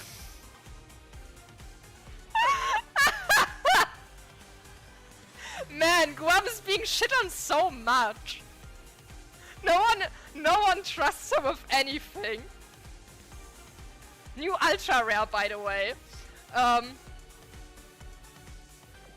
Excuse me, do you even know who I am? I do, all too well, even. I'm from the Union myself, in case you forgot. I know all of you. You, Constellation, Luffy, San Jacinto, Louisville, Flasher. You know who I am too. You called me Princeton just a minute ago. And yet you treat me like a stranger. You don't recognize the Council of Fortress and I can't pass your identification signals.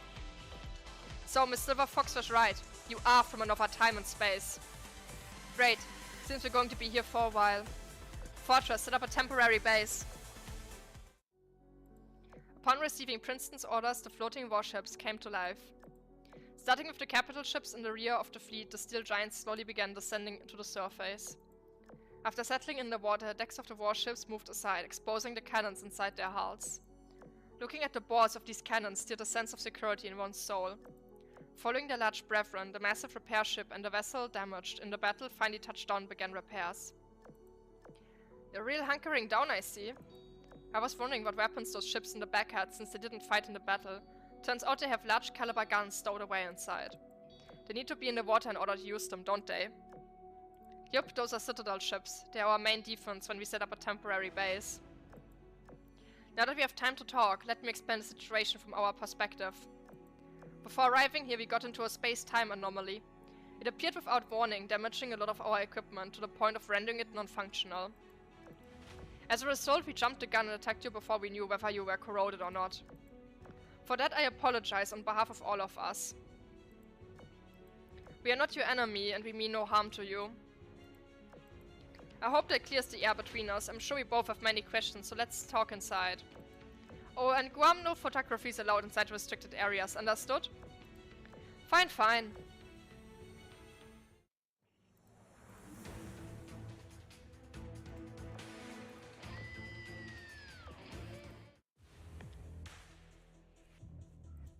So. You just need to clear it 3 times more.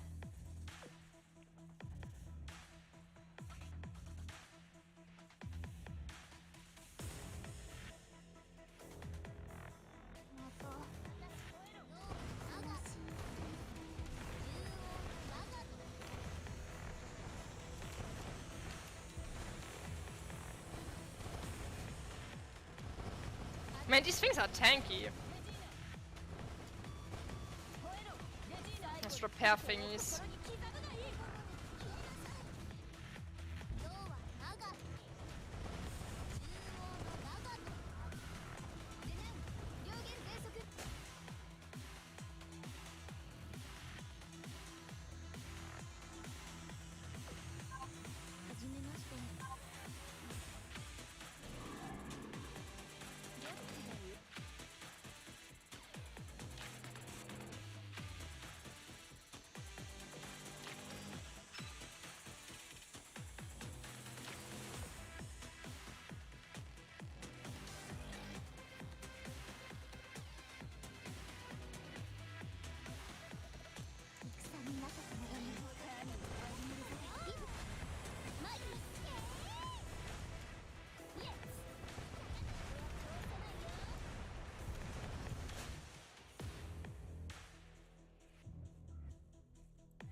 Ibuki is so cute.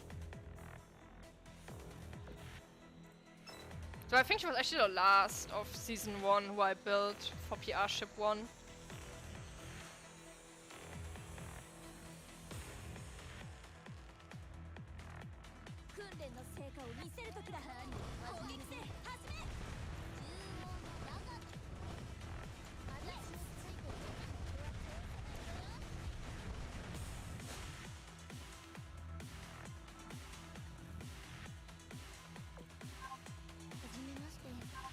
I'm getting hiccups.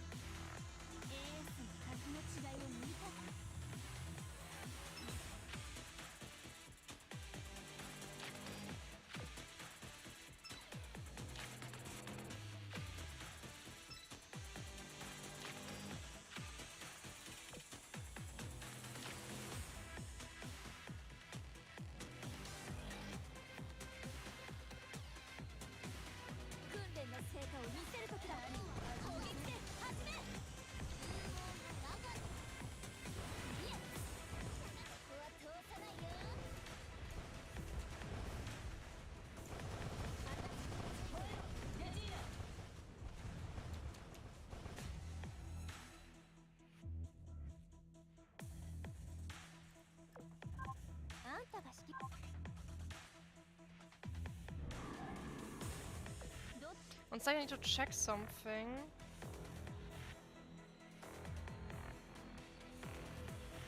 One second.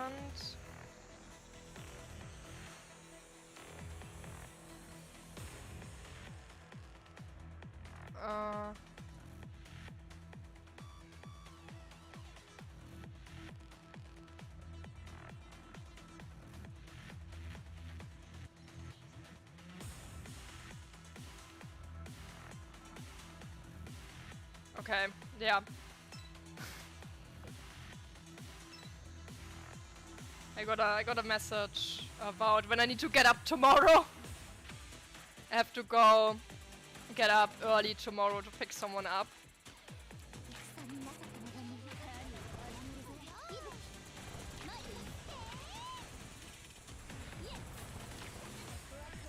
Not sure if it's even a point in going to sleep today, considering that I have to leave early anyway.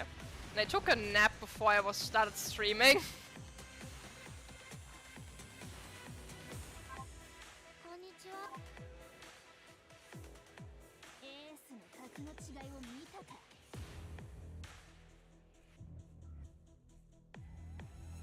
For me, I mean, it's fine.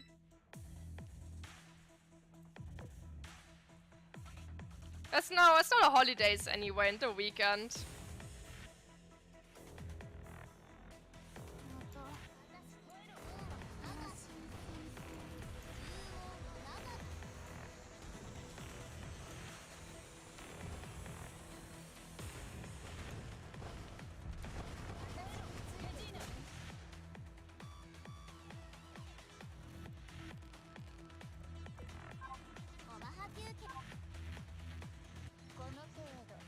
Also, having to go to the store tomorrow is gonna be pain. I need to go buy a little bit of groceries. On the 23rd. That totally won't be a pain.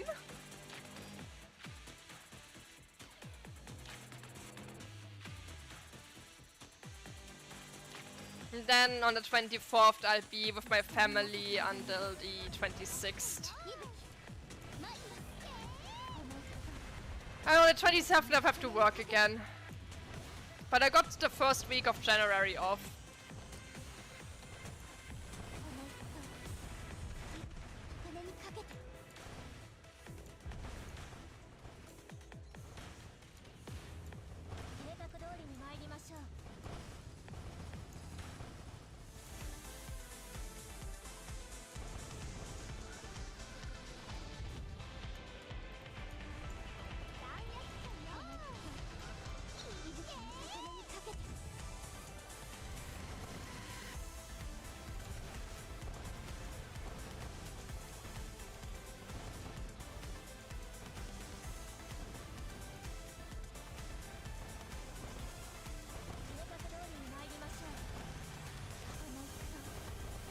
Wait, I just noticed that this Arbiter or Siren is not named after a major arcana.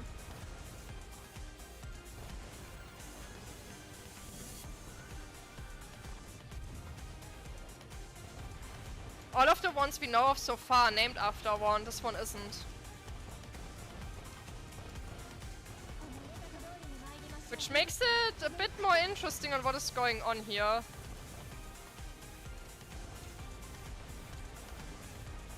Yeah, they are usually all named after the major arcanas.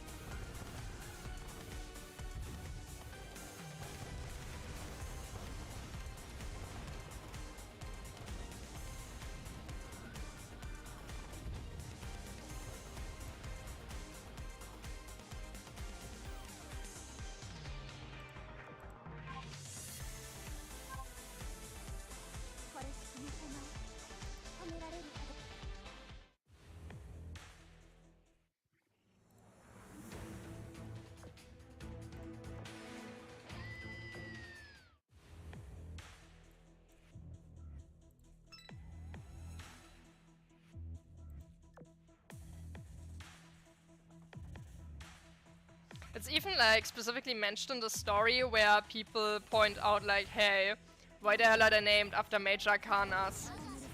And there's like this one cutscene where essentially the creator of the Sirens is being asked that questions. And then the next question is like, so next up, why are they all looking like white-haired girls? Like, what's up with that? Why all of them look like white-haired girls? Then it's like, no. Not all of them do. No. I think so far literally only the devil does not have white hair. I can't think of any other siren that does have like any other color outside of the devil.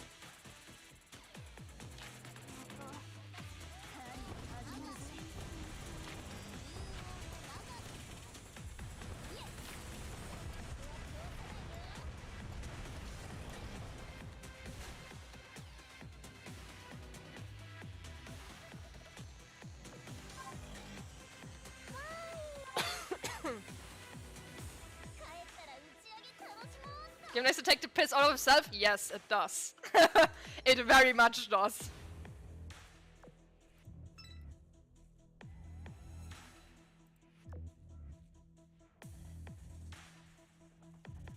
It is being self-aware with the dumb stuff it pulls.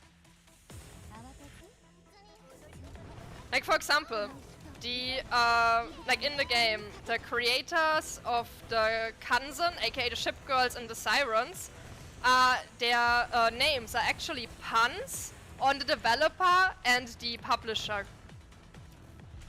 Like, you guys can pull off white or blue hair, then you will like the sirens. Because they are very white and blue.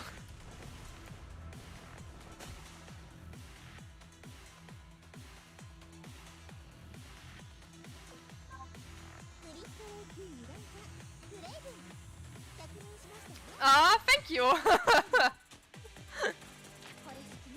The coloring of my braids was was probably the most changed thing about my design. Because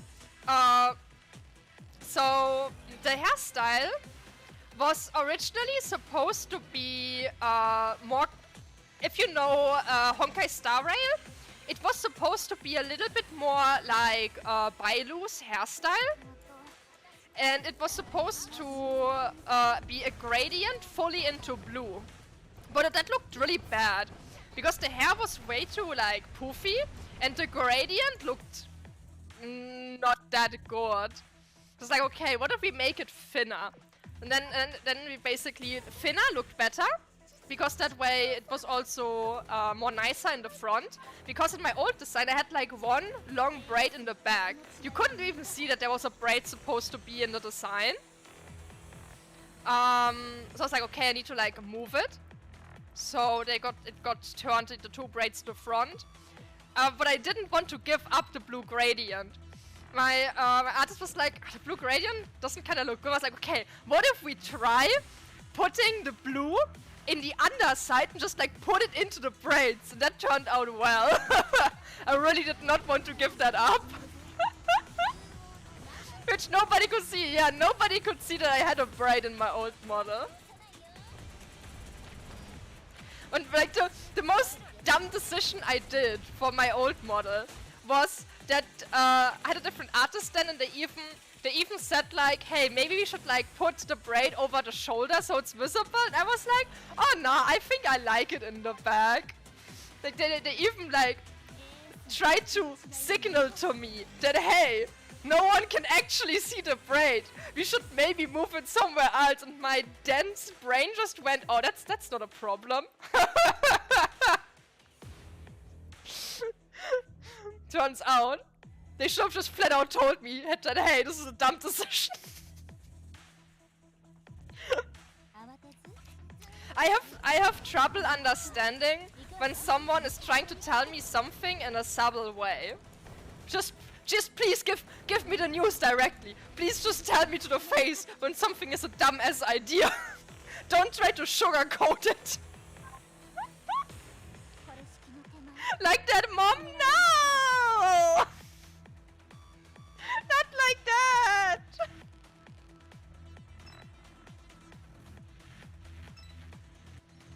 Wait, let me show off my old design. Wait one moment. For comparison. There. You cannot see that there's a braid. Whoops, I might put on my hat. Wait, where's my... Oh, where's my keybites are not working. That's weird. I currently cannot put on my... Whoops. That's the wrong. But yeah. I didn't have... Let me just like do this manually.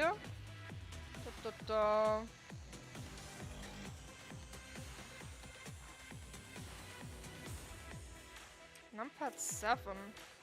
Oh, my numpad was turned off, that's why. There. Old fishies. Like, you cannot see that there's supposed to be a braid in the back.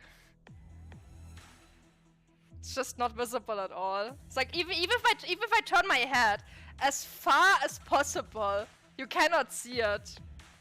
Like, this is as far as I can. And there is a full braid actually in the back. Oh yeah, my old model does look super cute. I like it. It's just that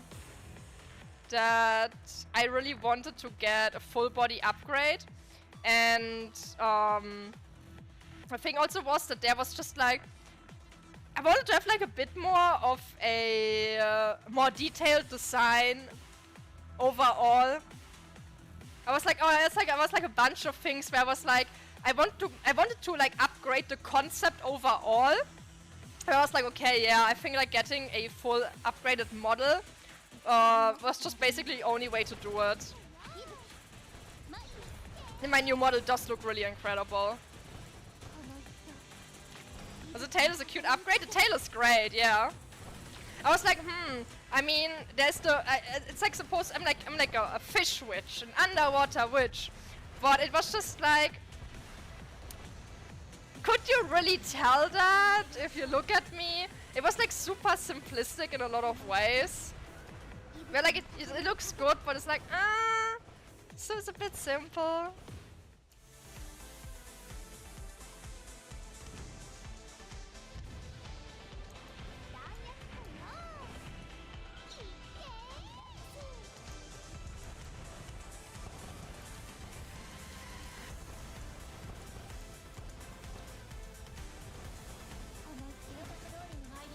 Originally, my new model was supposed to like be launched next year in February. Was supposed to be like in next year February for my anniversary. I was like, okay, I'm gonna plan the new model for then. But then Mama and Papa were like, hold my beer. We're gonna finish this in a week.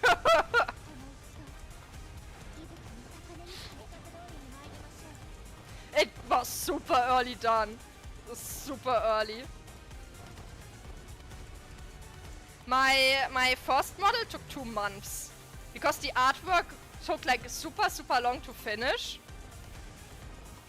So it was like I think like early January I started the commission, and it was done super close to the end of February.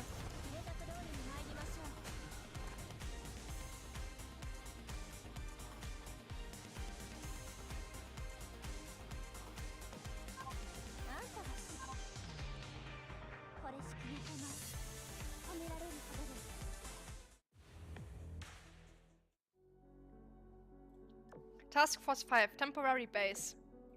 Alright, so there are a few differences between you and the version of you that I'm familiar with. It's not easy to describe the differences, but if I had to say, it's like you're from a parallel universe. You should know what I mean if you've already read any old science fiction.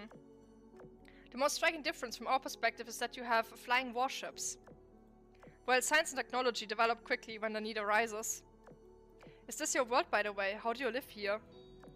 We don't. The branch we come from isn't nearly this ruined. It can't be your world either, seeing as you asked that question. Nope, the world we come from is pretty far off. We were just sailing in our home branch until we picked up a distress signal coming from a council beacon. It wasn't that far away, so we took it upon ourselves to come to the rescue. We followed the signal for a while, and then all of a sudden we got caught in the time-space anomaly I mentioned before. Then this and that happened and we wound up here. Now, how did you get your hands on that council beacon? By beacon, you mean this device, right? It's a long story. Sorry, I can't think straight now. I've been up late lately and haven't gotten much sleep. I think I'm going to pass out. Guam, take it from here. She's just like, nah, I don't want to talk. Guam, you do it. Wait, I can't just... Oh, she's out cold. Knowing her, she's been staying up to gaze at the stars. It's a strange feeling knowing a person so well, even though you've never met them before. You heard about her, Guam. Kindly explain it to me. Okay, well, it started this morning when I was in the hangar. To be frank, I don't think I understood 10% of that. Branches can be as different as day and night, it seems. I know one thing for sure, though. You found the beacon just simply by chance. Just when I thought we could go home, of course it wouldn't be that easy. Yup, we got wrapped up in this, that's all. Now, think you could answer some of our questions? Of course. Did you see Princeton on your way here? By that I mean another version of you. Nope, you said you got separated from that Princeton before you found the beacon, no? So if I had to guess, she's somewhere in this ocean. Her comms equipment might be malfunctioning, like ours. We'll help you find her. Fortress, start a search for Princeton. Orders received. Thanks a bunch, Luffy has been glaring at Fortress for some time now. Not only that, she and the rest of you attacked her for no reason when you saw her. Why? Did she do something wrong in your home branch? Something is putting it mildly. She's a siren. How can you fight side by side with her like this? There seems to be a misunderstanding here. Fortress is an anti-X who has been specifically modified to serve the council. And I am a Kansan who also serves the council. Why would we not fight together? For that matter, what is a siren? Anti-X? Alright, the commander's file said that one of the names they go by. In our branch, the Sirens are our enemy. Wait, you're saying that Anti-X and your Sirens are the same, and they're your enemies? I don't understand. Why would the Anti-X and Kansan be at war? What is there to fight over? What do you mean, why? They came out of nowhere and wreaked havoc in our seas. They tried to take everything from us. As shipgirls, it's our duty to get rid of them and reclaim what belongs to humanity. The Sirens are our enemies and must be destroyed at any cost. How could that be? What about X then? What happened to your war with them? The whole reason we thought you had been corroded was because our AI detected the presence of harbingers. Don't tell me you're waging war on both X and the anti-X at the same time. Okay, so this is what I was talking about. The threat that there is, that's out there that even the Sirens are fighting against. We only know them so far under the name Leviathan. So them being called X is the first time that we hear a different word for them mentioned. And anti-X is also really the first time this is like properly said in the story. Where so far we know them as Sirens and Antiochus. Huh, the Sirens are our #1 enemy. You keep saying X, I don't even know what that is. Princeton, you have a message from the flagship. Miss Silver Fox is calling for you. Okay, I'll be right there. Watch these girls while I... Actually, that's not such a good idea. Sorry for dozing off like that. We'll be fine here. Plus, I want to get a closer look at Fortress. Thank you for the story time. I am the 1% who reads the story. Alright, Fortress, keep them company. Wow, you went out for long constellation. I thought you'd sleep all day. I would have, but then my stomach started growling. Which is strange, because you shouldn't be able to feel hunger or thirst in the simulation, and yet. Simulation? What? Oh, nothing. Fortress, get started on an early dinner. I'll eat with you when I get back. Orders received. I better get going now. Sorry, one last thing. If you have any books that detail the history of your branch, could I borrow them? We have some time to kill before dinner, after all. Yes, the information you want should be in our supplies vessel's library. Give me a sec, I'll copy the files over for... Huh? Access denied. Fortress, what's going on? You should go to the flagship first. It's possible Miss Silver Fox is getting impatient and has limited your access. It wouldn't surprise me if she did. I'll be back in a bit. If anything happens, we'll discuss it later. Who the fuck is Miss Silver Fox? I don't trust what's going on there. Hang in there, yawny Mac yawn face. Dinner's just around the corner. That wasn't a yarn, it was... Ah, forget it. You wouldn't understand. Wouldn't understand? I think I know the situation pretty well, considering I was the one asking the question. Fine, I was just thinking about something. Why would this Silver Fox restrict Princeton's access? I don't know, make her hurry up? I don't think it's as simple as that. Princeton trusts us, whereas Silver Fox clearly doesn't. Getting important information out of her is not going to be easy. The name Silver Fox has never been used before. That is a new name. And I don't trust it.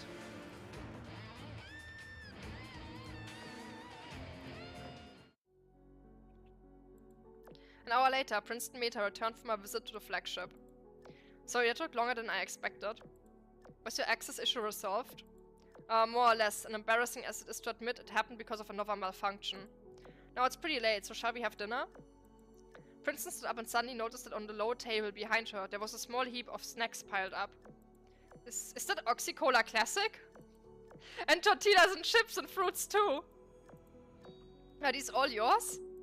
Yup, we heard all your food is rations that put shelf life over taste, so we thought we'd bring out some food we took with us. You use precious storage space on treats and snacks when you're going into battle. We weren't exactly expecting to go into battle today, so... these are things you just grabbed on the fly. Aren't your standard issue naval MREs a lot more satisfying than this stuff? Wait, what is that stuff? You guys are a formal fighting force, right? We have to settle for synthetic food when we are on active duty. To tell the truth, I don't know how many years since I last had real snacks or fruit. Princeton looked at the cans of cola with a longing twinkle in her eyes. Well, now you can have as much as you like. Don't be shy. There's more than enough to go around. Really? Oh man, don't mind if I do. That hits the spot. I miss this taste. I've tried again and again to replicate it ever since they changed the recipe, but never got it right. They changed Oxy-Cola's recipe? Yeah, if only the recipe hadn't been lost in the war. The war? I misspoke, there was no war. You're not allowed to speak about it, are you? Yeah, no use in trying to hide it from you. See, we have this brilliant scientist on board. She told me you have to be very cautious when dealing with a space-time anomaly. Anything I could do have a butterfly effect, so the range of things I can discuss with you is extremely limited. Is the scientist Miss Silver Fox by any chance? Well, it looks like the lady herself wants to greet you. Fortress, reroute the comms lines to me. Understood, rerouting now.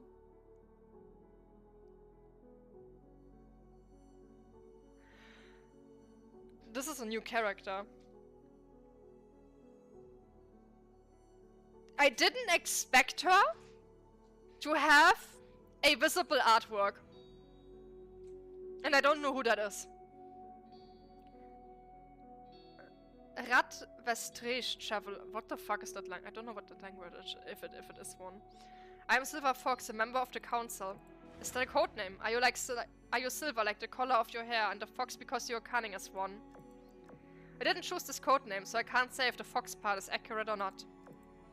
However, yes, the silver part is because of my hair color. If I may ask, would it be possible for us to speak to you in person? Unfortunately, no. The world I inhabit, the world I have seen, is not a good place for you to be. For a myriad of reasons, it's best that we don't meet face to face.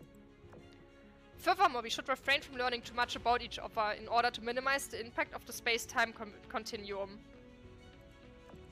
I see, sorry for the sudden question, but do you believe in fate? Do I believe in an omnipresent entity that has determined the course of everyone? No, I do not. Okay, then what do you think about miracles like a cure by happenstance?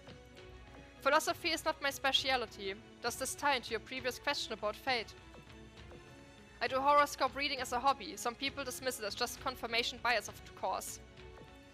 But I divined multiple times today, and the result was the same each time. Things will go well for you.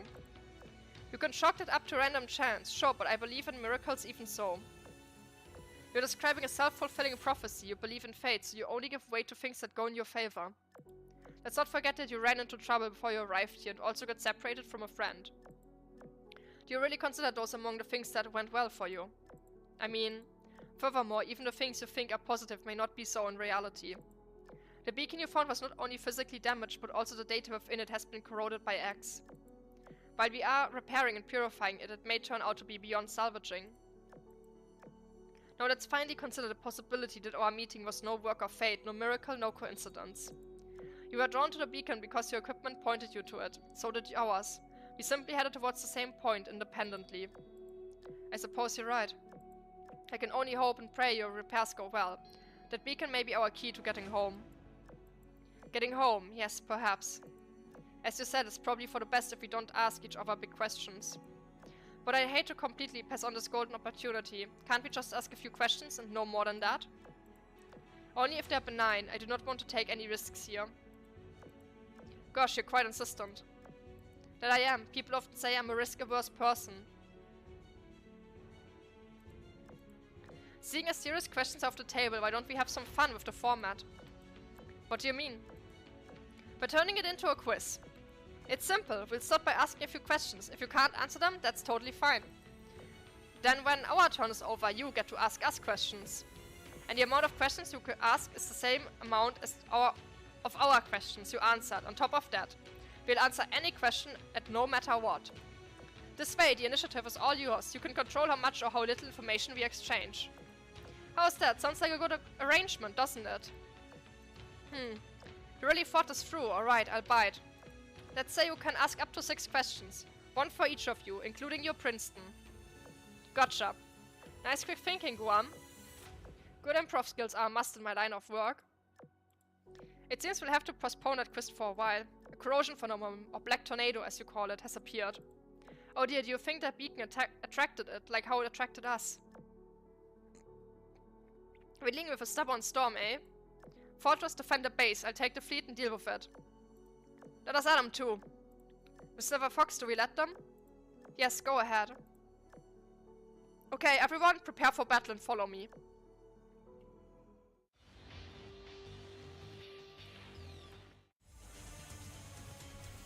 The ship girls left the base and looked up at the sky to see a handful of warships had already taken flight. At a glance, I think that's only about a tenth of your total fleet. Are you sure that'll be enough? It's all we need to deal with a phenomenon of this size. So what are we supposed to do? We want to help, but I don't think us shooting into a storm is going to make it go away. Shooting it doesn't work, it's just not the most efficient. Sadly, we are in short supply of the weapons most effective against it, so we'll take the simplest approach. Let me brief you on what a corrosion phenomenon is. It's abnormal weather that manifests only when multiple corrosion-capable entities gather, or when particularly singular entities appear. These phenomena largely dissipate on their own after a while and can only exist for prolonged periods in specific environments. Excess corrosion hasn't set in deeply in this area, and the environment isn't suited for sustained outbreaks either. That is to say, the storm is actually very weak and will disappear by itself if left alone. So what you're saying is we don't really have to do anything. In theory, yes. In practice though, we still need to deal with it, otherwise we'll corrupt the things around it and eventually lay waste to this whole area. Since we lack the resources to attack the tornado directly, we'll have to eliminate the corrosion entities that spawn near it. The more we eliminate, the faster the phenomenon will die down. You don't want to sleep on the sound of a storm raging outside, do you? Heck no, let's deal with it so we can all sleep soundly. Oh! Is that lovers? These ones? They look like lovers.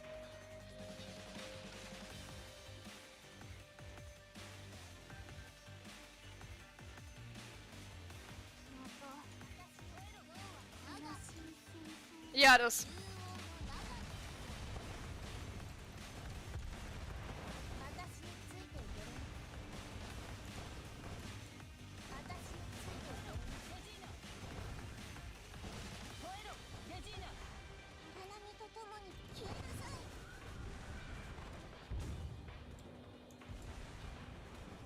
Or like, well, one of her minions.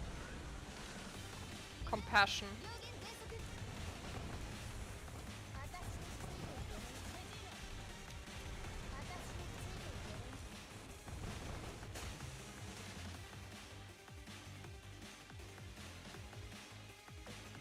What's interesting about that Silver Fox artwork is it's clearly not a siren.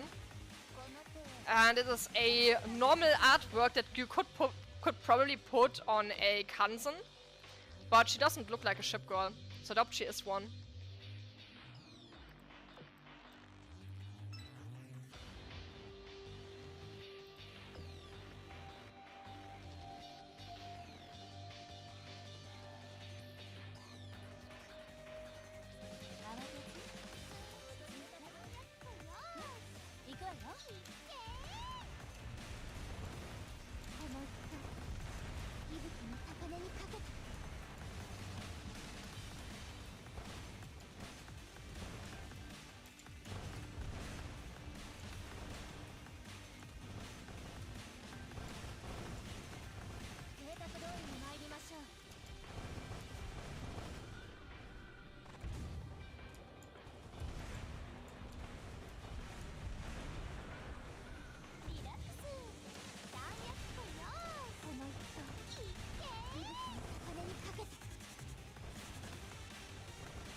This feat takes way longer to kill this.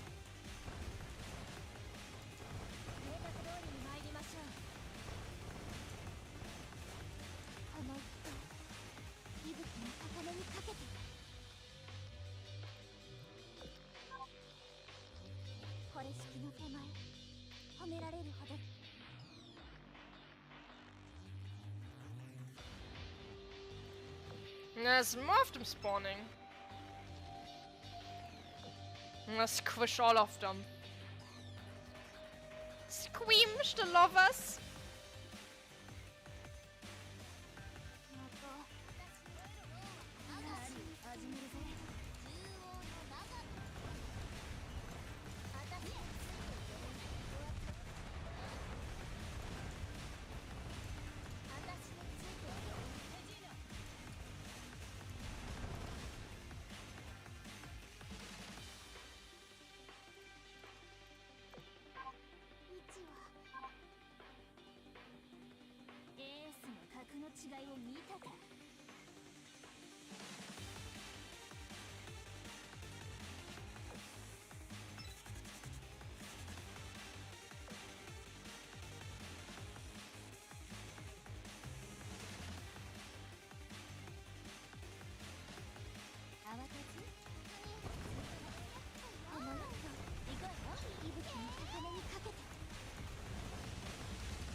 I kind of have the feeling that if they're gonna implement playable sirens, I'm not sure if they would necessarily end up in the gacha pool. I have the feeling that they would probably be added with a different system. Not necessarily through the meta battles, but through something that might be connected to Operation Siren. Or like something else. Because I don't see them necessarily doing well inside the gacha pool. Because there isn't a lot of them. And making them more available through like a quote-unquote special method would also give them more impact.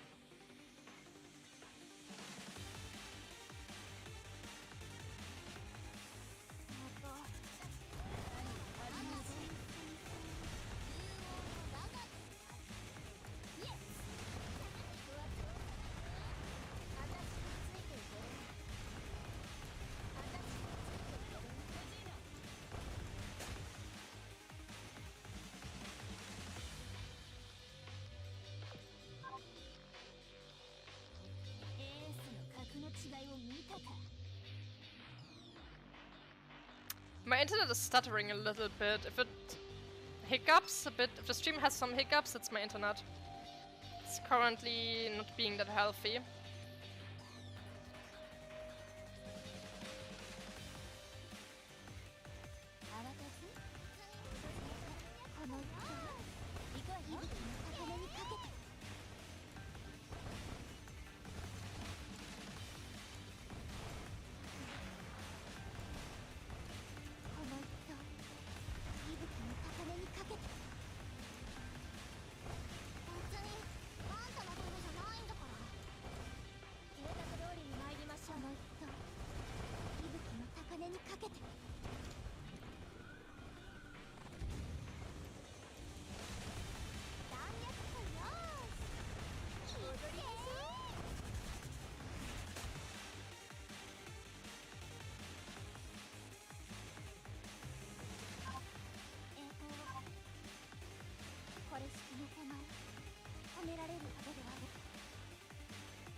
Man, why is it jumping so much around? My connection is just awful. Princeton, unidentified forces are approaching our location. Unidentified? They must be from that floating island base. It's been dormant this whole time, so why are they showing themselves now? Based on our aerial reconnaissance, the force was just manufactured at the base. Sending images now. They look like low-level anti-X combat units, but I've never seen models like these before. Do you recognize them, Fortress? I do not. I do. I saw them in Ironblood's documents the commander shared with us. These are forces belonging to the Arbiter, the Lovers 6. This first variant is called Combination. It has drones that resemble Sea Angels, specializing in support and jamming. The other variant is named Attraction. The one is all about firepower. Enforcers? I've never heard of those before. I've read about the Lovers in an anti-X plan proposal before. But that's all it should be, a proposal. Fortress, can you communicate with those units? I tried, but I cannot reach them or transfer control of them. The protocols they use must be different from mine. In addition, they shut down my monitoring drone. For this reason, I believe they are hostile. Wait, they shut it down, but they were fellow anti-X. It must have been some kind of mistake. Huh? A card from a silver fox? Okay, got it. What did she say? Those sirens are not our allies. She said, stand back and let them and the corrosion identities fight each other, then finish off what remains. Hang on, did she refer to them as sirens? Yes, that she did. Probably so it would be easier for you to follow. Also, she said that we are allowed to fight back if they attack us. I admire her swift decision-making skills. Sorry, I'm getting sidetracked. Let's change positions and watch the battle from afar. Yeah.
She actually did a lot of damage to Nagato.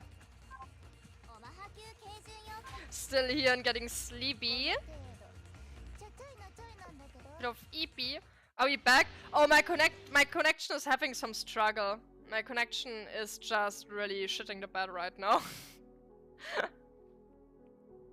The battle between the Sirens and the corrosion entities unfolded as predicted. The ship girls had already left the combat area, monitoring for developments with their aircraft in relative safety. The storm died down and the enforcers and their warships had suffered serious casualties. It seems to be recovering right now, but it is super unstable. There's nothing I can do about it, sadly. It's just my shit internet. The storm died down, the enforcers and their warship. Okay, I already read that. It was the perfect opportunity for the girls to swoop in and quickly crush what remained of the enemy. Time elapsed since the storm manifested, 1 hour 20 minutes. After the fighting was over, this doesn't feel right. I don't expect the storm to leave a wreckage, but why didn't the Sirens when they're so similar to the anti-X? There's practically nothing left to salvage, even after all that fighting. I hope that floating island has something worth our while. Let us gather supplies while we are here. Of course, it's time to fill our warehouse to the brim. Have you ever heard of someone stealing supplies from the Sirens before? Is it common practice to procure items locally in your branch? Yeah, I don't want useful resources to go to waste. You can extend your fleet's operation lifespan by several years if you get lucky. Sheesh, Fortress rivals in Arbiter in strength when she gets serious. In retrospect, I'm really grateful you went easy on us earlier. Yeah, she means business. The whole task force does. And so does every other one. Our task forces are the best of the best in our world. If we didn't pack this much heat, we wouldn't still be around. Having said that, I think even your world's fleet could handle these guys without too much difficulty. Anyway, Fortress, are you certain those enemies employ the same technology as the anti-X? Yes, the so-called enforcers have designs, weaponry, and tactics markedly similar to the anti-X. Based on the presence of modules more advanced than mine, I theorize that the units above them, arbiters, are newer models than I. However, I should state that these enforcers do not appear to be frontline units. Their firepower configuration suggests that they are more likely logistics or facility defense units. So he basically wiped out a support fleet? Sounds like it, considering the state of this place. That floating artificial island is likely a supply base. It will explain why they weren't so tough. You say that, but it's always a headache when we have to deal with enforcers. Fair enough, also there's one thing I've been wondering about. Is something wrong with your weapons? They're not as powerful as I expected them to be. I didn't notice it during your battle with Fortress, since you were both holding back. This time you weren't though, and I couldn't help but notice. Hey, I'm not saying you're weak, just that I thought you'd be stronger. Maybe your hulls have taken damage. I could see how that would lead to a drop in power. Would you mind if Fortress scanned you real quick? Our holds might have been damaged? Scan us, please. Great, Fortress, do your thing. Orders received. Commencing scan. Sometime later. Nope, they're in perfect condition. That leaves only one other explanation. There may be something limiting your wisdom cubes. You can't modify a cube like that after it has formed a hole, so it had to be done before then. Yeah, I think someone put a limiter on your cubes before your holes were created. Huh? Someone tampered with our cubes? Yes, the signs are there, even if I don't know how exactly they did it. One reason they might have put a limiter in place is that it improves the cube's stability. It has the benefit of slowing down metamorphosis to a crawl as long as your hull doesn't get damaged and you don't suffer external corrosion. It sounds less like a limiter and more like a safety feature. Because, you know, isn't not turning meta a good thing? Well, generally it is. Limiting your combat ability is just to avoid metamorphosis. It's putting the cart before the horse, though. How are ship girls supposed to fight X when they don't have the strength to do it? Its point is to have a limiter if the enemy just sinks you before you even turn meta. I can understand wanting more power, but I think twice if it costs my sanity. That's reasonable. I've seen that metamorphosis does to people. Nobody wants to turn out like them. Not me either. Obviously, we have reservations about letting corrosion seep into our holes, but there's a way to manage it. You're saying there's a way to reverse the corrosion? No, but I know the next best thing. See, I have a device that allows me to stop my hull's corrosion at the surface level. Then after I'm done fighting, I purge the corrosion and my hull returns to its pre-transformation state. Oh, so it's like a superhero costume you put on and take off. I don't quite get the analogy, but I assume it's close enough. The takeaway is this: X corrosion is natural, but your hull's changing is. You don't need to be deathly afraid of it. You still need to be wary of not going past the critical point, because that's when you risk become mentally unstable. If that happens, all you can do is hope your friends will give you intensive medical care and try to do everything possible to save you. Sounds frightening. It is. It's probably why they put limiters on your cubes in the first place, to make absolutely sure it doesn't happen. In fact, they went even further with your Type 2 rigging, Laffy. It effectively erases the corrosion pathway, meaning you can't undergo metamorphosis, even if you wanted to. I'm more surprised that the Type 2 rigging has already been completed. The project was only at its infancy when... Good to know. Is there any way to remove the limiters on our cubes? Whoa, you're not seriously considering it, are you? I'm not, I'm just asking out of curiosity. I honestly don't know. Modifying an existing hull takes an immense amount of work. Fortress, would you have to run some analysis to find your answer? My system resources are occupied by other tasks at the moment. Shall I reallocate them? No, focus on your current task. Analyzing the beacon, searching for your missing person, recovering supplies, repairing the fleet. So, but we've got our hands tied. Constellation, ask again later. Okay. Right, I forgot to mention one important thing. Miss Silver Fox wants to give you all the Council's Unity medal. A medal? For what? For helping us during this operation. We are truly grateful for it. I mean, we didn't really do much. Hell, we did more harm than good to your warships in particular. Do we really deserve a medal for that? That's not a normal medal. That thing's a tracker or something. There's no way this is a normal medal.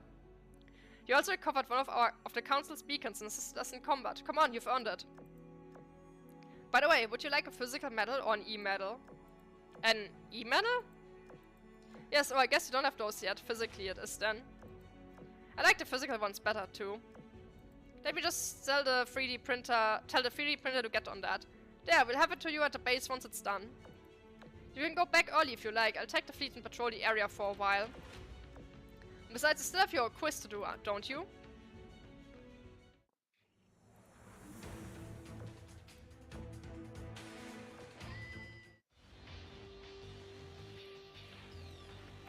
The reading is slowly getting to me, I can feel it starting. Starting to go into my vocal cords.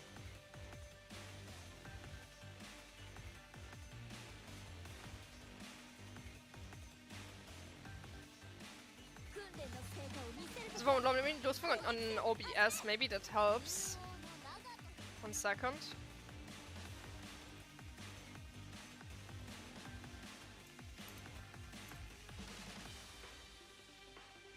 I lowered the bitrate on YouTube. Hello there. Whoops, my hat is gone. Hat! Ah!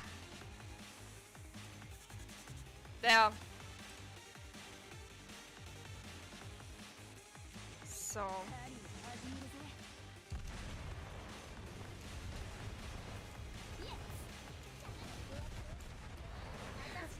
It came off for a moment.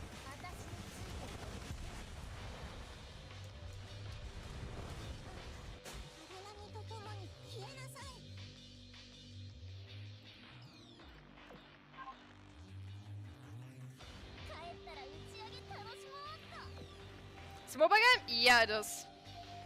It's Azur Lane.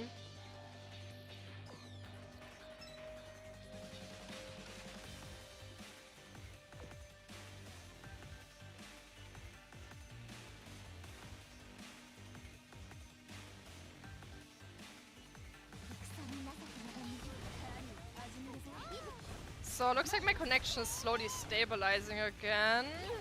A little bit, not much.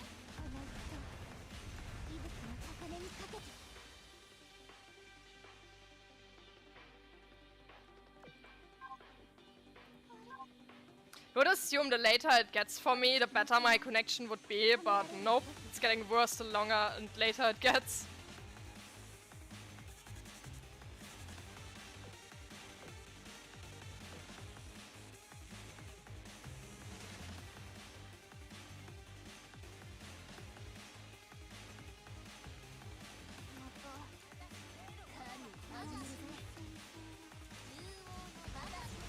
My connection is fine. No. No. I can see the amount of frames it's dropping in the background. It's not noticeable that much on Kick, but it's noticeable on YouTube. Because YouTube runs on a higher bitrate.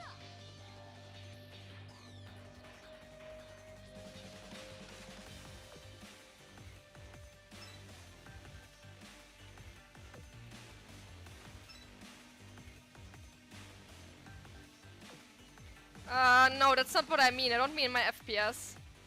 Yeah, it's very noticeable. That's what I thought. I've been dropping around 13%.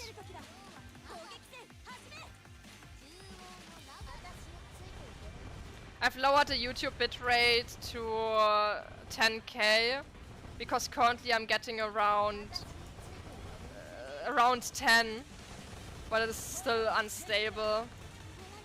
So hopefully it helps a bit with that. Every very good species is a W. So every frame.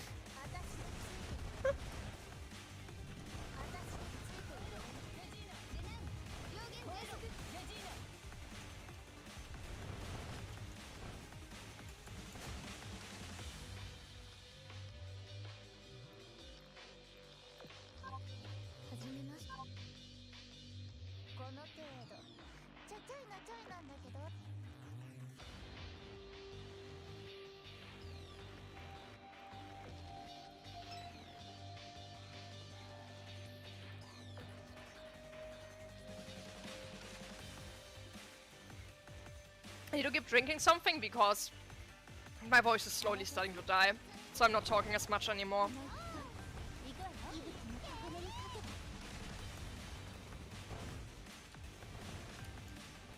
I always have that happening when I play Azur Lane events. It's always this game that just goes very heavy on it. Even though I've played a lot of games where there's a lot more reading.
About to level up again. It's been months since I last leveled up. Leveling up in this game does nothing, by the way. There's nothing you get for that.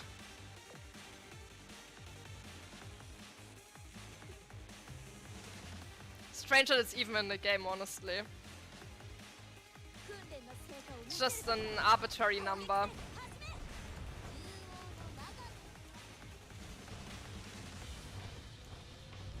Yeah, commander level is just actually nothing. I think there's like some limitations on how far you can progress in the main story, but the limitations aren't even that noticeable because they're not that hard to reach. Even if you don't exactly intend to, it's just you don't. You know, it's a very high chance you never notice that some main stories chapters are hidden behind having a high enough rank.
After the battle, the gang returned to the temporary base.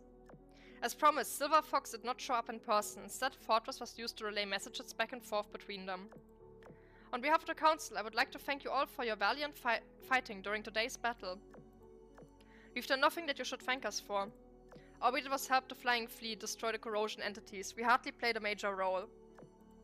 Don't be so modest. Big or small, we value all assistance. I learned a proverb when I visited the Dragon Empery. Every grain of dirt makes a mountain, and every drop of rain erodes stone. The Council's Unity Medal was made to appreciate such efforts. Now regarding that quiz you mentioned, have you already thought of questions you'd like to ask? Yes, we're all ready. Good. I wonder what kind of exciting questions you'll ask me. Go on, Constellation, you may begin. Okay, Miss Silver Fox, I'd like to start off strong. Why does the Council's fleet float above the water? Making a fleet hover above rather than ride on the waves must consume considerable energy. Yes, you're right, making ships levitate does take a toll on one's energy stores. However, our fleet is powered by energy cubes, so a shortage of power is the least of our concerns. As for why we actively choose to make them levitate, that's simply because travel on the water is dangerous. In practice, traveling on the water leads to far greater losses than taking the extra effort to fly. Is the reason for that related to the X? No freebie questions, I guess. Okay, second question. What exactly is the Council as an organization? I thought that would be your first question, and I think I'd be glad to answer that for you. It's a cross-faction organization formed to pool all of the resources of humanity towards fighting the X. Its full name is United Council. A real political entity with real power that crosses factional borders. You could liken it to the Global Consortium, but stronger. Its authority and resources far outstrip any other international entity. Likewise does its military, of course. Global Consortium, international entities, is it similar to the Azur lane then? Would that be your third question? No, sorry, I was talking offhandedly. That isn't my third question. I take that to mean that I don't need to answer it then. Next question, please. Asking offhandedly in the course of a conversation doesn't work either. She won't let me through that easily. Okay, I'll try asking something more pointed this time. I'm ready to ask my third question now. The term X has been thrown around a lot. What does it mean? At a press conference, one might call them a particularly hostile life form. But I imagine that answer doesn't satisfy you. As you're providing each other with information, allow me to give you a kinder answer. If the name X does not mean anything to you, then presumably such an entity has not yet been observed in your branch. As such, it would be best if you didn't know much about them yet. Knowing too much can be dangerous, and that isn't a threat. My official answer is, I cannot comment on that. But about the anti-Yokus or anti-X then? We know that they are weapons built to fight against X, but what exactly are they? This is official, my fourth question. You're not going to brush this one off, are you? No, telling you should be fine in itself, but the anti-X is a plan of such large scale that it's difficult to answer in few words. Artificial Navy Transformational Intelligence, Class X, or Anti-X for short, is a weapon device to deal with unknown threats. The guiding principle behind it is to maintain combat capabilities for as long as possible, regardless of casualties or environment. As an autonomous weapon, the humanoid and mass-produced chips units are powered by Energy Cube's array. There also exist multiple command units, each controlled by artificial intelligence with separate artificial personalities, in order to support the division of labor. That product of an arms race against a totally unknown enemy ended up finding use and fighting against the X. I don't know whether to call it lucky or unlucky. Will that answer suffice? Yes, you've offered more information than expected, thank you. Then your next question, please. The floating fleet, the council, the anti-Yokus. So far, Miss Silverfox has answered 3 of my 4 questions. That must mean she has as many questions for us. I have 2 more questions. Let's get the hard ones. Thank you for answering my questions so far. On the 5th? Why have you come here? No comment. I see what you're doing. Asking uncomfortable questions so that I can't answer. You don't want me to get all 6 of my questions, do you? You've got a good head on your shoulders. Just what I expect from Lexington's little sister. Why did she bring up Lexington? That's it, they know about Type 2 rigging. Maybe the Lexington? No, that question alone wouldn't possibly yield information I need. Besides, whether Lexington has Type 2 rigging in their branch or not. It would be meaningless if you just answered yes to that question. And what would I do if she said no? Would I tell them about my Lexington and ask for help? But then... Calm down, Constellation. This is all part of her scheme. Just ask the questions we all agreed on. This is your last question, so think carefully about it, little girl. She answered 3 questions so far. We at least have minimal results. It's obvious that she will answer some questions, but I doubt she will if I ask something even more pointed. As planned, I'll ask you the thing I'm the most curious about. Who are you? That is our final question. Answer, I'm the Council's Fleet AI. War Protocol, Fortress. Huh? Why did you answer? I promise we're not lying or brushing off your question. You've been asking Fortress all of these questions, so of course Fortress answered. I hate when people do that, where it's like, haha, debate. Because technically, you have been talking to Fortress, not directly to me. So you have been asking Fortress, not me, haha. Fuck that, so dumb. Must it be so difficult at the very end? The floating fleet, the council, the anti-X and Fortress. We've answered 4 of your questions. That means we'll have to answer 4 of mine. Such are the rules, no? It was all a dream, sadly, no. Yes, then it's my turn now. Are you ready, Lexington's little sister?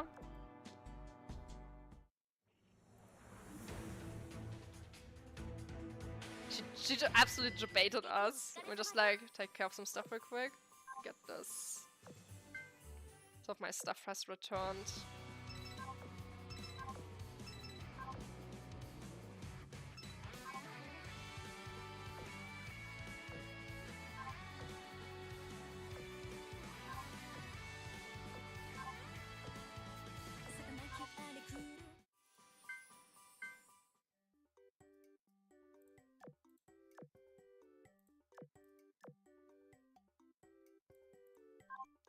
So, milestones.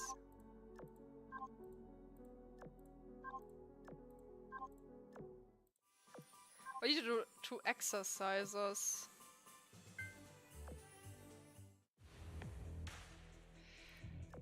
Ah, I need a bunny first. 84, that's so little. I need to grind so much out.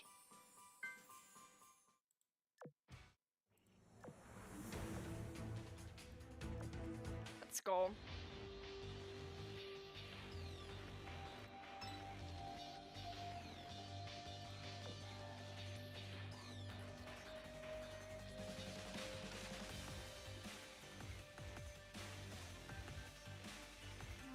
I hope I at least get Flasher from a mob, a boss drop, because she can appear as just a drop from the map,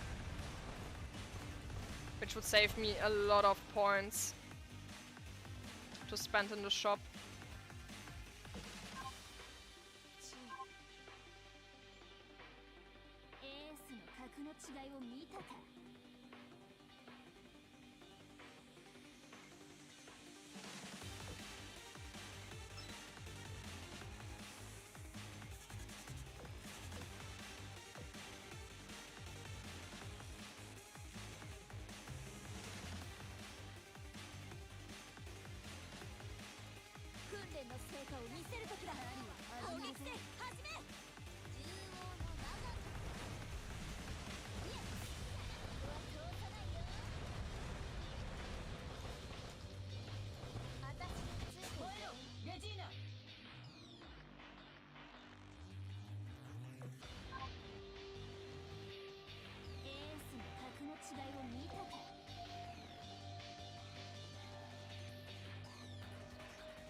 The most interesting information so far out of this event, for like I find sticks out a lot, is the limiters and the wisdom cubes. Which is interesting because we have seen a lot of ships getting influenced by metamorphosis. So learning that they actually have limiters on it is a bit weird, because we have seen them starting to corrode so many times already.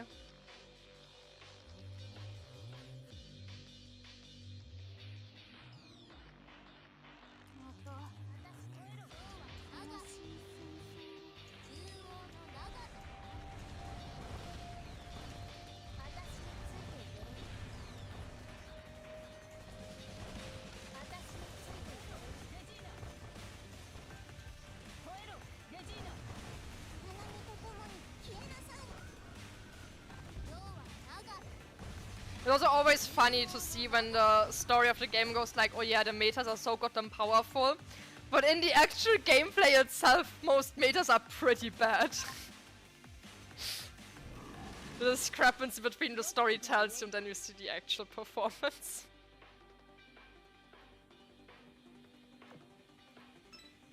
Silly game.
I think it's the last one we need to do.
most saddest plane damage imaginable.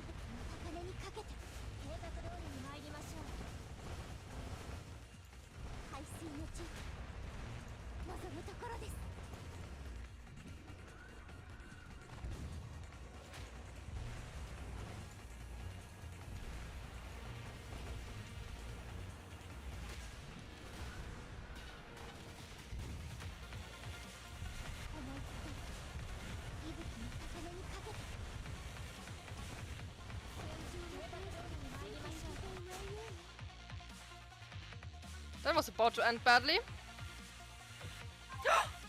Oh, nice! She did drop.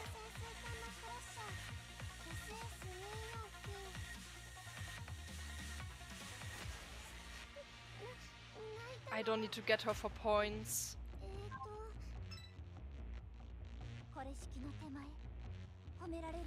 She actually, I think, makes the full SSR Gato submarines now actually viable.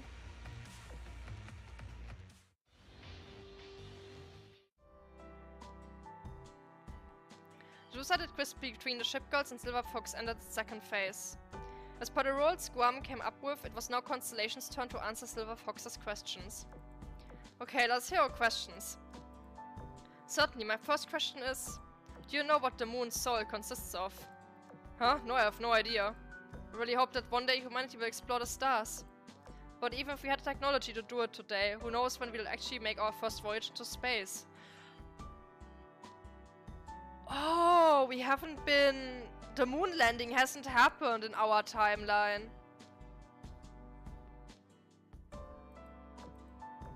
Almost all our resources go towards fighting the sirens, so... Didn't you say that you're from a base called the Sea of Stars, though? That's an odd naming choice for a civilization that has to travel to the stars. Second question. What kind of place is the Sea of Stars? I don't have the clearance to tell you that. Everything in the Sea of Stars is top secret. In hindsight, I shouldn't have disclosed its name to you. Wait, really? Yes, we're not supposed to even mention it to outsiders. Should I interpret your answer as no comment? I'm afraid so. I really cannot answer it. Don't worry about it. Third question. Where did your wisdom cubes come from? I can't answer that. Wisdom cubes are a scientific miracle, developed with all of humanity's scientific knowledge sometime after the Azur lane was established. In our war against the Sirens, they also were the tipping point for things to swing in humanity's favor. We Kansen are born from cubes and we use their power to fight the Sirens. I believe our world's governments exposed the knowledge of how to make cubes, but their production requires an exceedingly rare material. As a result, only a small limited number of them have been made. That is everything I know. They require a rare mineral and not many have been produced. Interesting. Very well, next question. How would you describe the Sirens' organizational structure? If that's hard to answer, you can just describe what kinds of Sirens you fought. It's difficult to summarize. Do you mind if Guam answers for me? Not at all, go ahead. Roger Dodger, Guam is here live to bring you the truth and facts about the Sirens. Leave your eccentricity at the door, please. Everyone in this event is just dunking on Guam the entire time. And she is supposed to be the new pig you are. And her entire role in the story is being dunked on. Don't know how to feel about that. The Sirens' most basic units are different kinds of warships, imitations of our ship girls, called Pans and humanoid low-level combat units. Above those, there are the elite Sirens who possess self-awareness. Examples include Purifier, Tester, Ometer, Compiler, and Observer, among others. They each have different fighting styles and equipment. Oh, and we've already destroyed Compiler's mainframe, so she's out of the picture. Above even the elite Sirens, there are the elusive Arbiters and the Enforcers they control. You should have gotten a gauge on the Enforcer's strength in the battle earlier. Arbiters are a tough fight even when they don't occupy their vessels, but when they do, they pose a serious challenge even versus an entire fleet.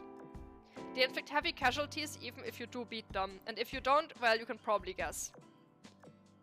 I see, moving on to the next question. Have you heard of Project Dawn? Project Dawn? I'll answer this one, Guam. She's asked 4 questions about the moon's soil, the Sea of Stars, wisdom cubes, and the Sirens. We've answered 3 of them. Should I interpret your answer as no comment? If you do not answer it, you will have no choice but to answer the next one. If you're trying to fool me to get around the question, I fear that it won't work so well in your case. You're a kind, honest girl, and deceit is not your strong suit. This indecision is an act you're putting on to buy time. It's not easy to outfox a fox, is it? Project Dawn. I assume she's referring to those documents the commander retrieved from the Northern Parliament by the same name. Whoever came up with your code name is a very clever person. I'll be sure to forward your compliment to them. Hey, relax, I swear on my position on the council that my next question isn't so bad. Don't overthink it, just answer how your heart tells you. No comment then. Question number 6 it is then. It's also the final question. You've answered 3 of my questions thus far, so you cannot pass on this last one. I promise I wouldn't be mean with it, but you also have to answer it no matter what. Let me mull it over for a moment. Constellation could not believe her ears. Silver Fox had been so calm and composed, and now a worrying tremble ran through her words. Indeed, her voice sounded like she was trying and failing to mask her excitement. Something tells me her all of her questions were only setting the stage. This is one she really wanted to ask. I'll answer your question as best as I can, miss. Okay, little girl, here's my final question. How are things in Sverdlovsk? What? What? Constellation imagined dozens of questions, dozens of motives, dozens of answers. None of them prepared her for this last question. It felt so off the cuff she couldn't help but flinch. That's a place in the Northern Parliament, right? So, but I know next to nothing about their geography. I don't know where it is, much less the latest going on there. I see. Even though the compression, Constellation could deeply feel the disappointment and sadness in Silver Fox's voice. Say, is that place where you come from? Then let's say that one didn't count. Ask another question. Little girl, your world's secrets are in the balance here. It's unwise to be so generous. No, it's fine. This is just a little quiz between us. You should be able to bend the rules slightly for everyone to get something out of it. Well, if you're certain, then I'll ask something else. The sound coming from the communicator cut off for a moment. I've come up with a new question. Here goes. Is our Oster still doing well? Okay!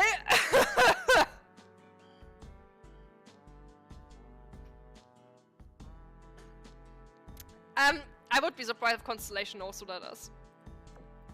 Our Oster? Who? Sorry, I never heard that name before. Yeah. This one doesn't count either. Ask another one. Constellation waited and waited and waited, but there was no response from the communicator. Hello, Miss Silverfox? Hey everyone, I've brought your medal. And I have some good news too. Sorry for interrupting. Is the quiz over already? Well, we're done. What good news do you bring, Princeton? The beacon, it's been repaired. Someone had meddled with its memory banks and injected malware. Luckily, it has been removed. All that remains is to activate the beacon and extract all the data logs inside. Great, if that little bugger is the reason we got sent here, it should contain some clue that will help us get home again. What are we waiting for? Let's power it up. Shall I, Miss Silverfox? Yes, start it. With Silverfox's permission, Princeton put her finger on the beacon's power button. She gave it a gentle press and... just like that, everything and everyone was gone. The Council's fleet, the ruined sea, fortress, and the other Princeton. Sandwich? Even the surroundings vanished, and in their place a familiar sight. Isn't this the Coral Sea simulation? Are we back? What just happened? The whole fleet vanished in the twinkle of an eye. That beacon probably had something to do with it. I found Princeton. Which one? Our Squam, she's over there, unconscious. Princeton, talk to us. Saratoga, Alaska, Commander, you shouldn't have prepared such a big welcome party just for me. Thank goodness, she's just asleep. And having pretty sweet dreams from the sound of it. Poor girl isn't gonna like reality when she wakes up though. No Saratoga and no Commander. But a party? We can make that happen. Let us see while we make all the arrangements. She's asked 4 questions about the moon, soil, the sea of stars, wisdom cubes, and the sirens. We've answered 3 of them. I feel better I couldn't answer her final question. Don't sweat it, I'm sure her data is somewhere among our simulations. You can answer it the next time you meet. When the people want a second season, you get bet there will be one. It's the same with this. Plus my gut tells me we will see each other again. Let's hope so. This is TB. I've picked up your signals. Report your current status. My readings indicate that you're on the Coral Sea simulation once again. Please confirm. Yeah, we're here and we're fine. I'll explain everything that happened later. I'm so tired. You do the explaining this time, Guam. Alright then, TB, what happened on your end? There was a hostile program amongst the data salvage. It has been removed. The galactic core is back to operating as normal. Initiating simulation exit sequence now. Finally, did you hear that? We're going home. I need a long nap when I get back. For once, I might just spend the night sleeping instead of stargazing.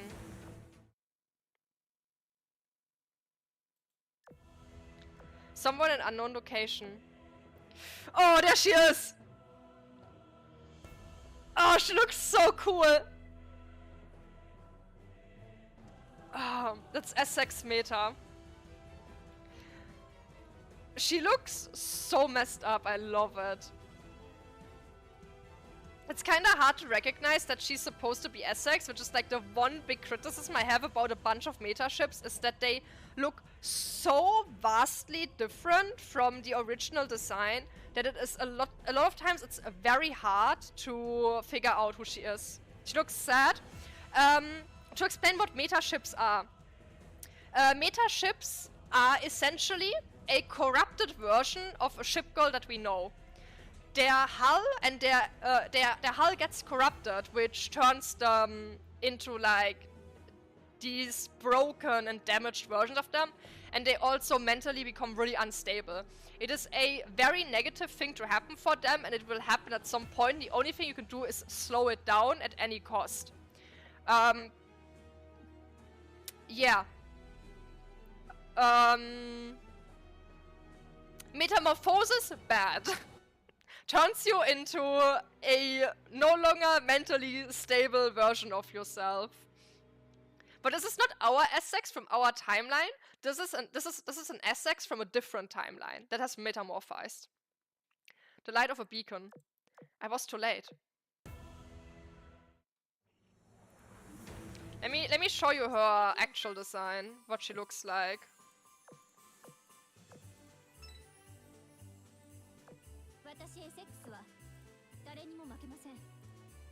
This is the girl we just saw.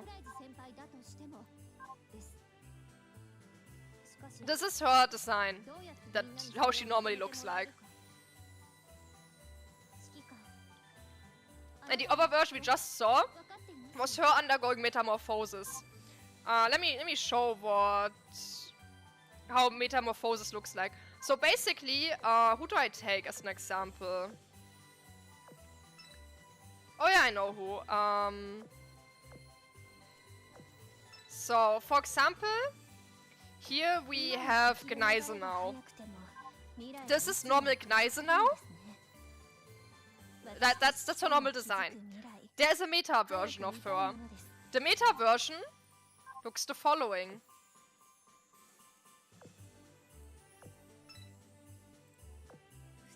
This is metamorphized Gneisenau. She is still recognizable as a ship girl, so I picked her because she still looks very similar to her old design. But that's kind of what they go through. There's also a bunch of blood on her artwork. They are usually, very often they are a bit bloody.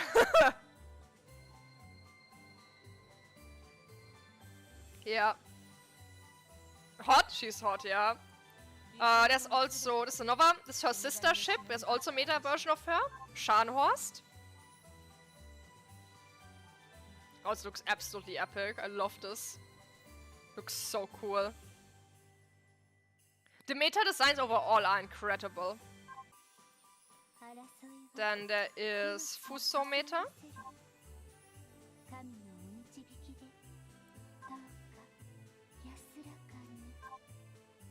They're all a bit mentally goo-goo gaga.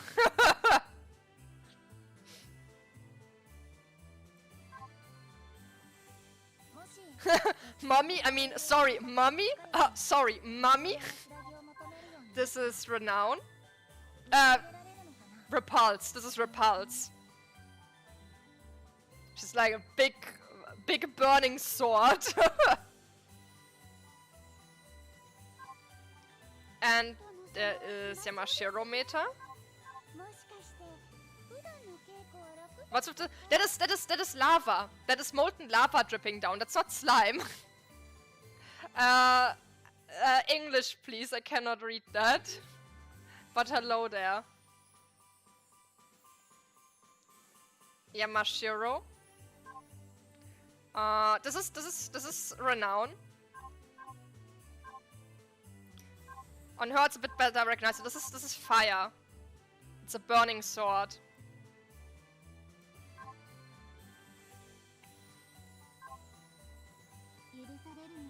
Arizona.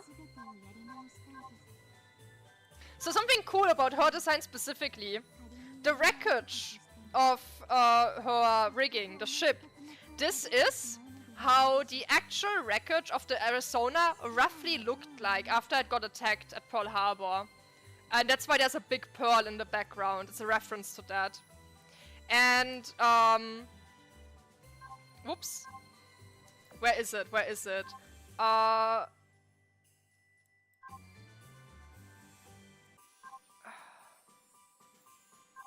Yeah, you can see also the wreckage there.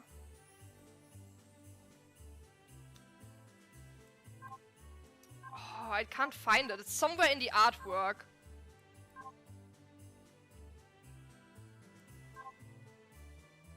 I can't find it. Wait, yeah, that is.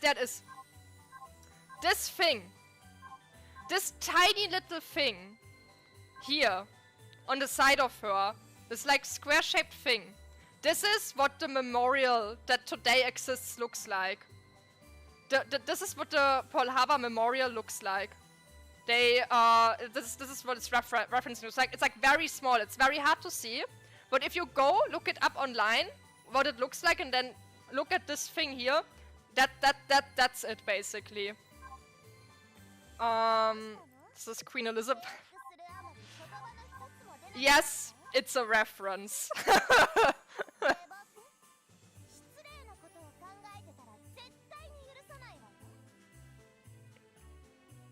The rectangle? Yes, that one. The tiny rectangle.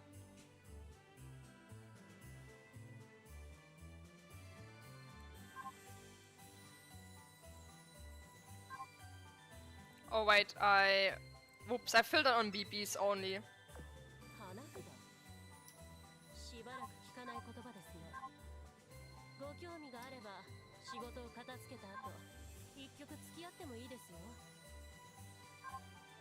This is Soryu.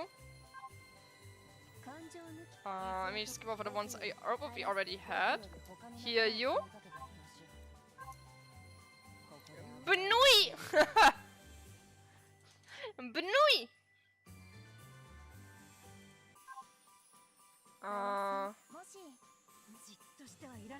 Hiyu.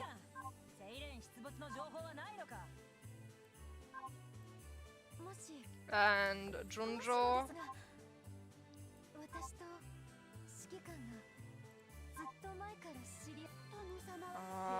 Arc Royal. Oh, there's a bunch of Banbans in the game. I love her gun. This looks so cool. Arc Royal is one of my absolute favorite designs in this game, even in her normal version. Arc Royal is one of the best looking characters in this entire game.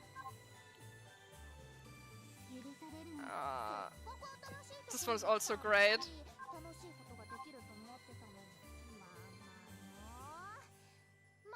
It's like a big axe.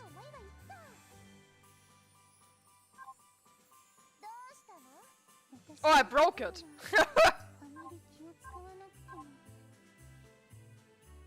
There's a broken Iron Maiden.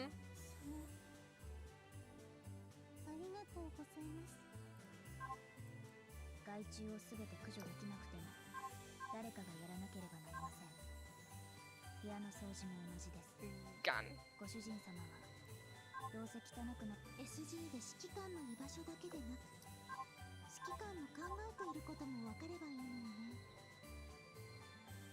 She is the hacker, TM. She is the character whenever you need to hack into something. You sad? No, why are you sad? What happened? We have Hunter. Yes, it is Bloodborne reference. She do be Bloodborne.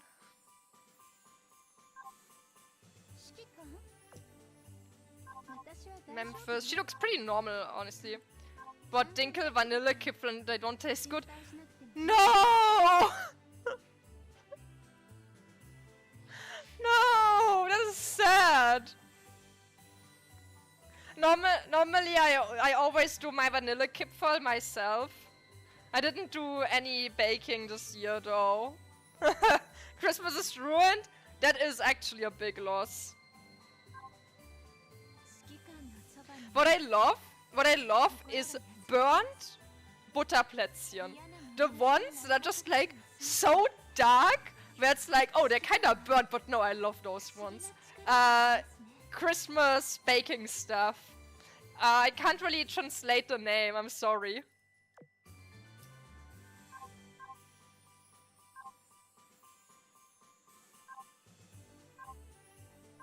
Can't really translate the name.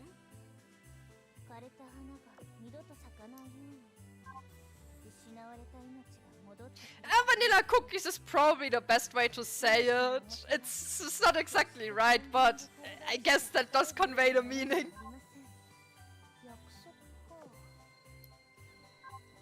Whoops. Keep tabbing out accidentally.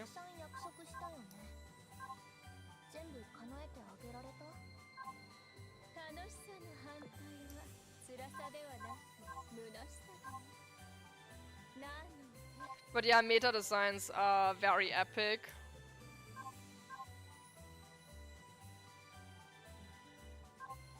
Like this just looks so cool. This thing looks so goddamn cool. These designs are incredible. It's such a shame that the characters themselves are kinda meh power-wise.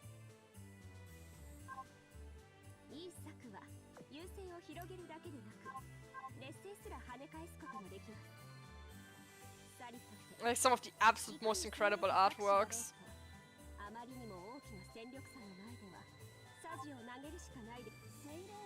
This is Prince we just saw in the story, but this is her artwork. It's like the full artwork to this.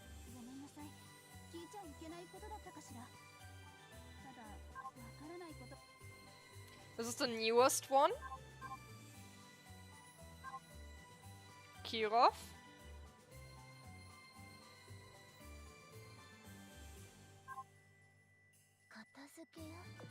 Erebus. The designs are so goddamn great. It's like, oh, it looks so good. A lot of people really get mad because you cannot get rid of these ships. Once they're in your dock, you cannot delete them, and a lot of them are not really that good power-wise. But I just, I love collecting them. But yeah. It's like overall, there's so many good designs. Like, look at this one. It's just a normal character. She has a goddamn dragon!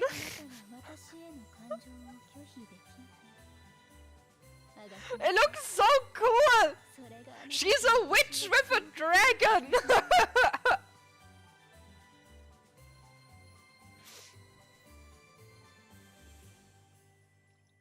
Her name is August von Parzival.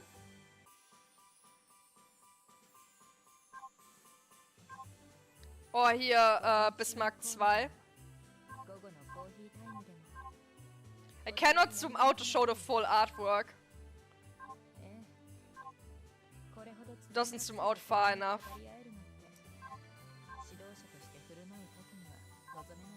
A beast made of steel.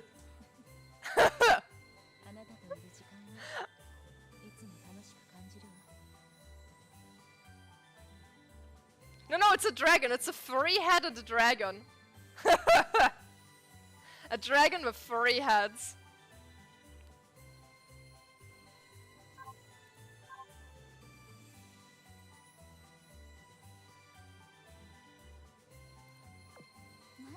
We also have this one. This one looks also great.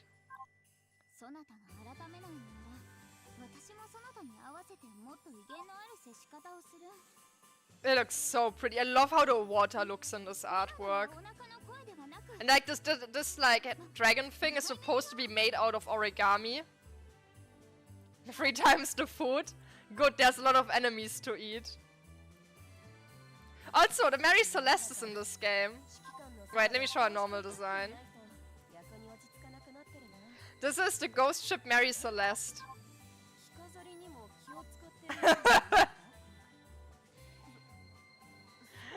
The ghost ship of all time. I have a skin for her that looks like a Reaper.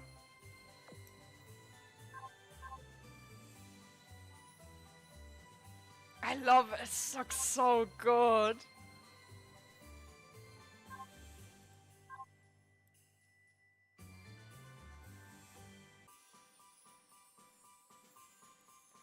Emden is also such a great design. She's 2 characters in one.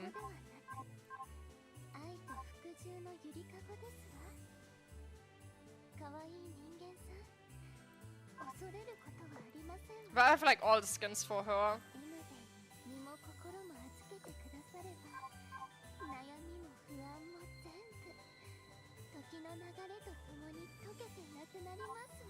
I like this one the most though.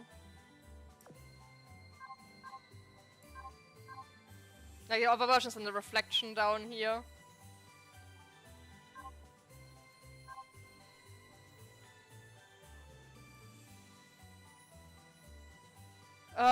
What else can I show off? It's like, so many cool ships. Nelson's also great.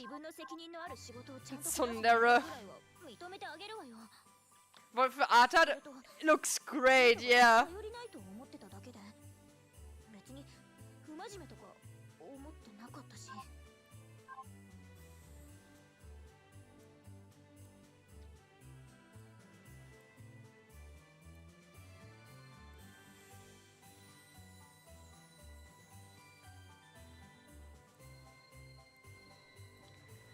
Oh, I don't know what else to do now. Don't know what else to do now. Maybe check the popularity poll. Nothing has changed. Man, my York is still down here. Where?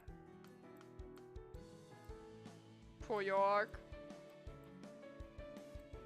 Who's last one? Oh, this is Group A. This is already so basically the round before it's already ended, where like half of the ships in the game just got cut out. So this was the first round. The ship that got absolute last place was Mishishio.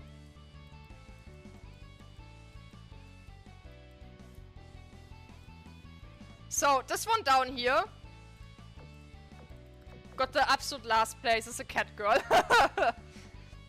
This is the bottom of the barrel here.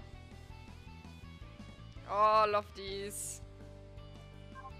And now we are already in Group A. So yeah.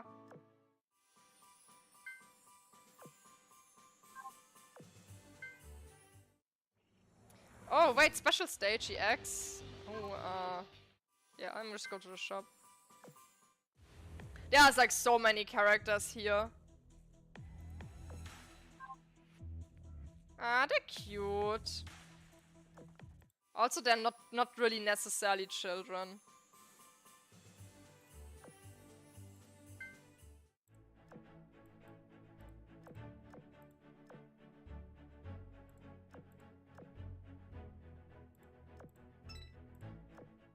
But let me actually show the one that actually got last. Where is she? Yeah, this one. This is the one that got last place. She is the apparently the most unpopular character in the entire game according to the popularity polls that we have running right now. She is generic, yeah. It's kind of a whatever design. So it's just so forgettable.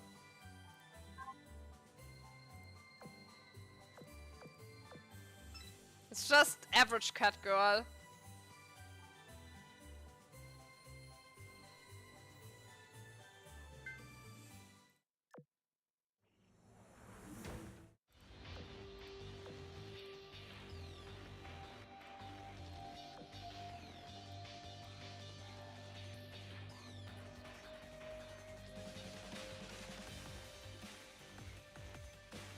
Oh, the balloons. Oh, that was a skin. That wasn't even her normal design.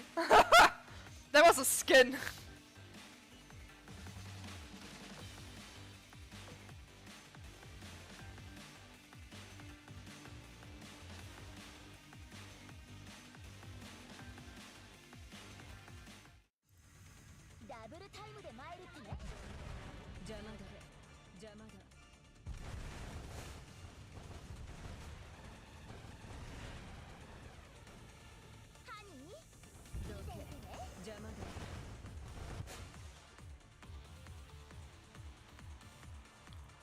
I'm just gonna let this auto run. I'm gonna stop after I finish this.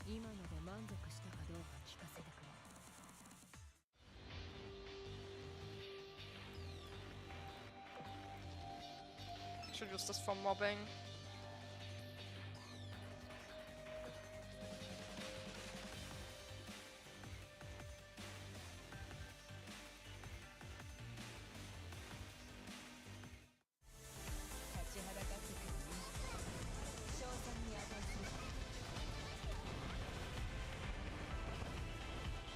I feel myself getting tired now.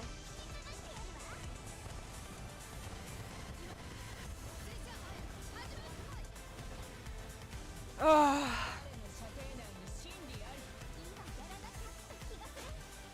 need to check when I should even get up tomorrow. Probably at 5 AM or something.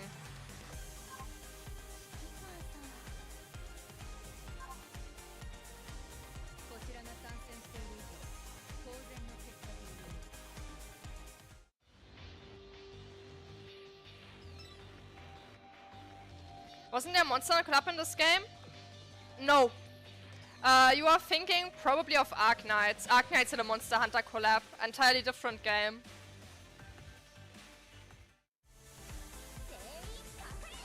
It's a very different one.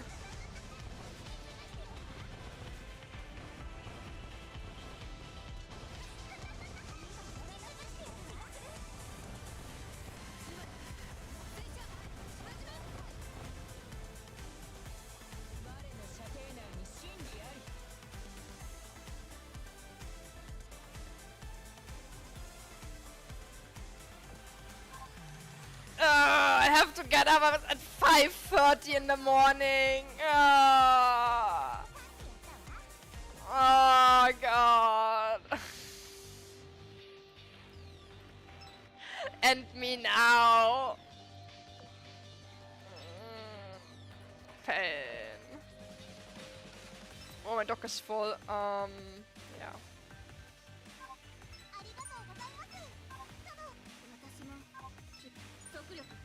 Oh. It is what it is. I'm gonna be dead the entire day tomorrow. I'm probably not gonna be streaming tomorrow. This today is probably the last stream for the Christmas time until basically Christmas time is over. And then between New Year's, aka after Christmas until New Year's, I might maybe sporadically throw in a stream, but I am not gonna be following my usual schedule. Because it's like, it's just a busy time. But on the, wait, let me check, just to be sure I say it right.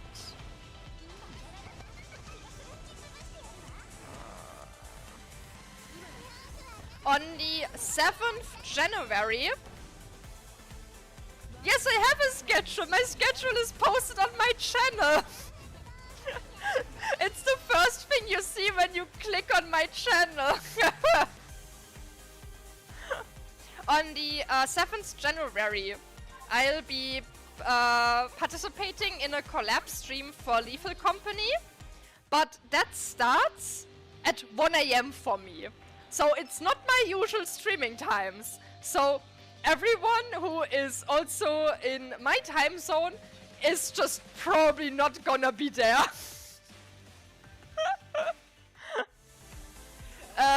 Yeah.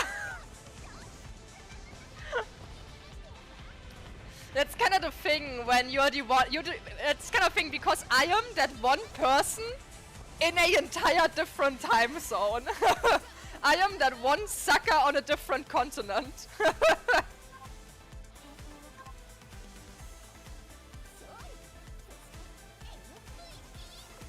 Yeah, Sunday at 1 AM.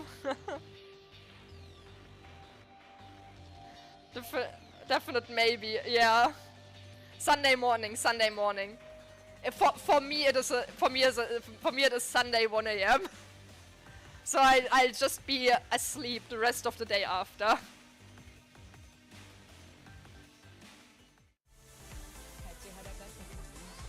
Every penny until we meet again. Luffy 2 is great. I can't wait to get her. I'm probably gonna level her up for my World 15 fleet.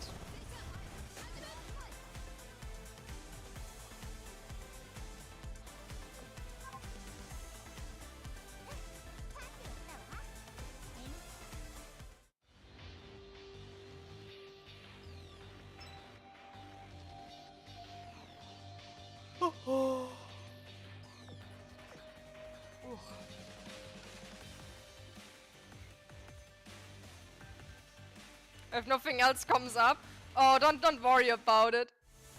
Nah, I don't like bunny skins. I'm not gonna get any of those. But yeah, I'll essentially expect my usual viewers to just not see the stream. So maybe the bot.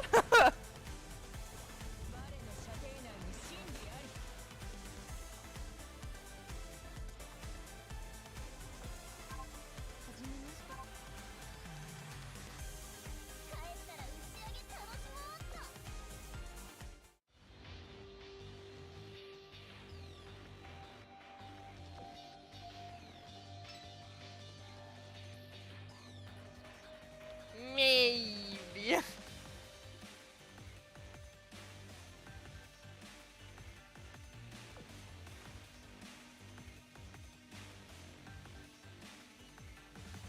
If someone has insomnia, maybe then.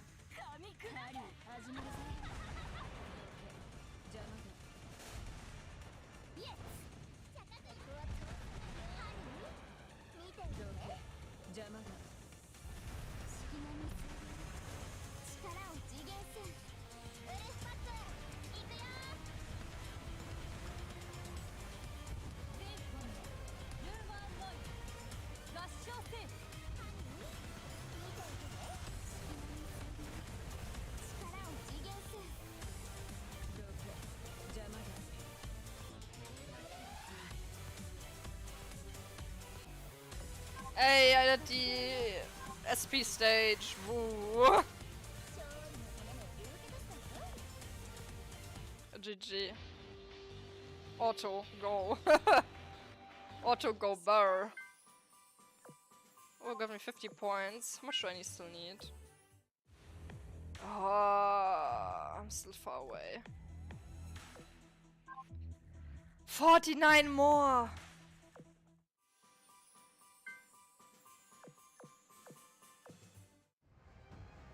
Why is this blinking? Wait, I haven't done this one. Oh god, I forgot to do it today.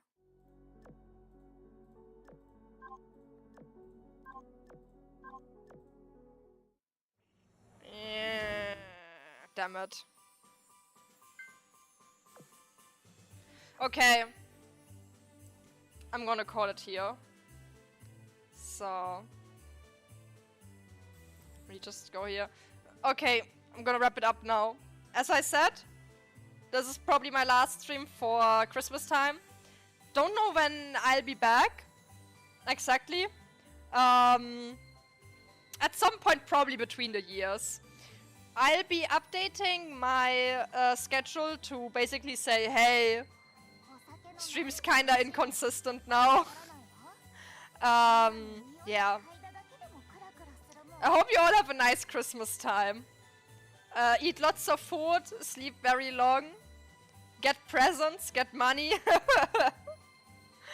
But yeah, everyone. Until we see each other in a few days. So take all care of yourself. I'm gonna go now. Bye bye!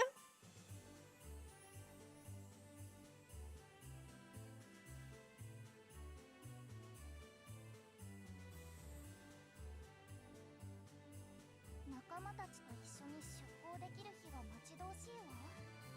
だってつまらないもの、ここにずっといても。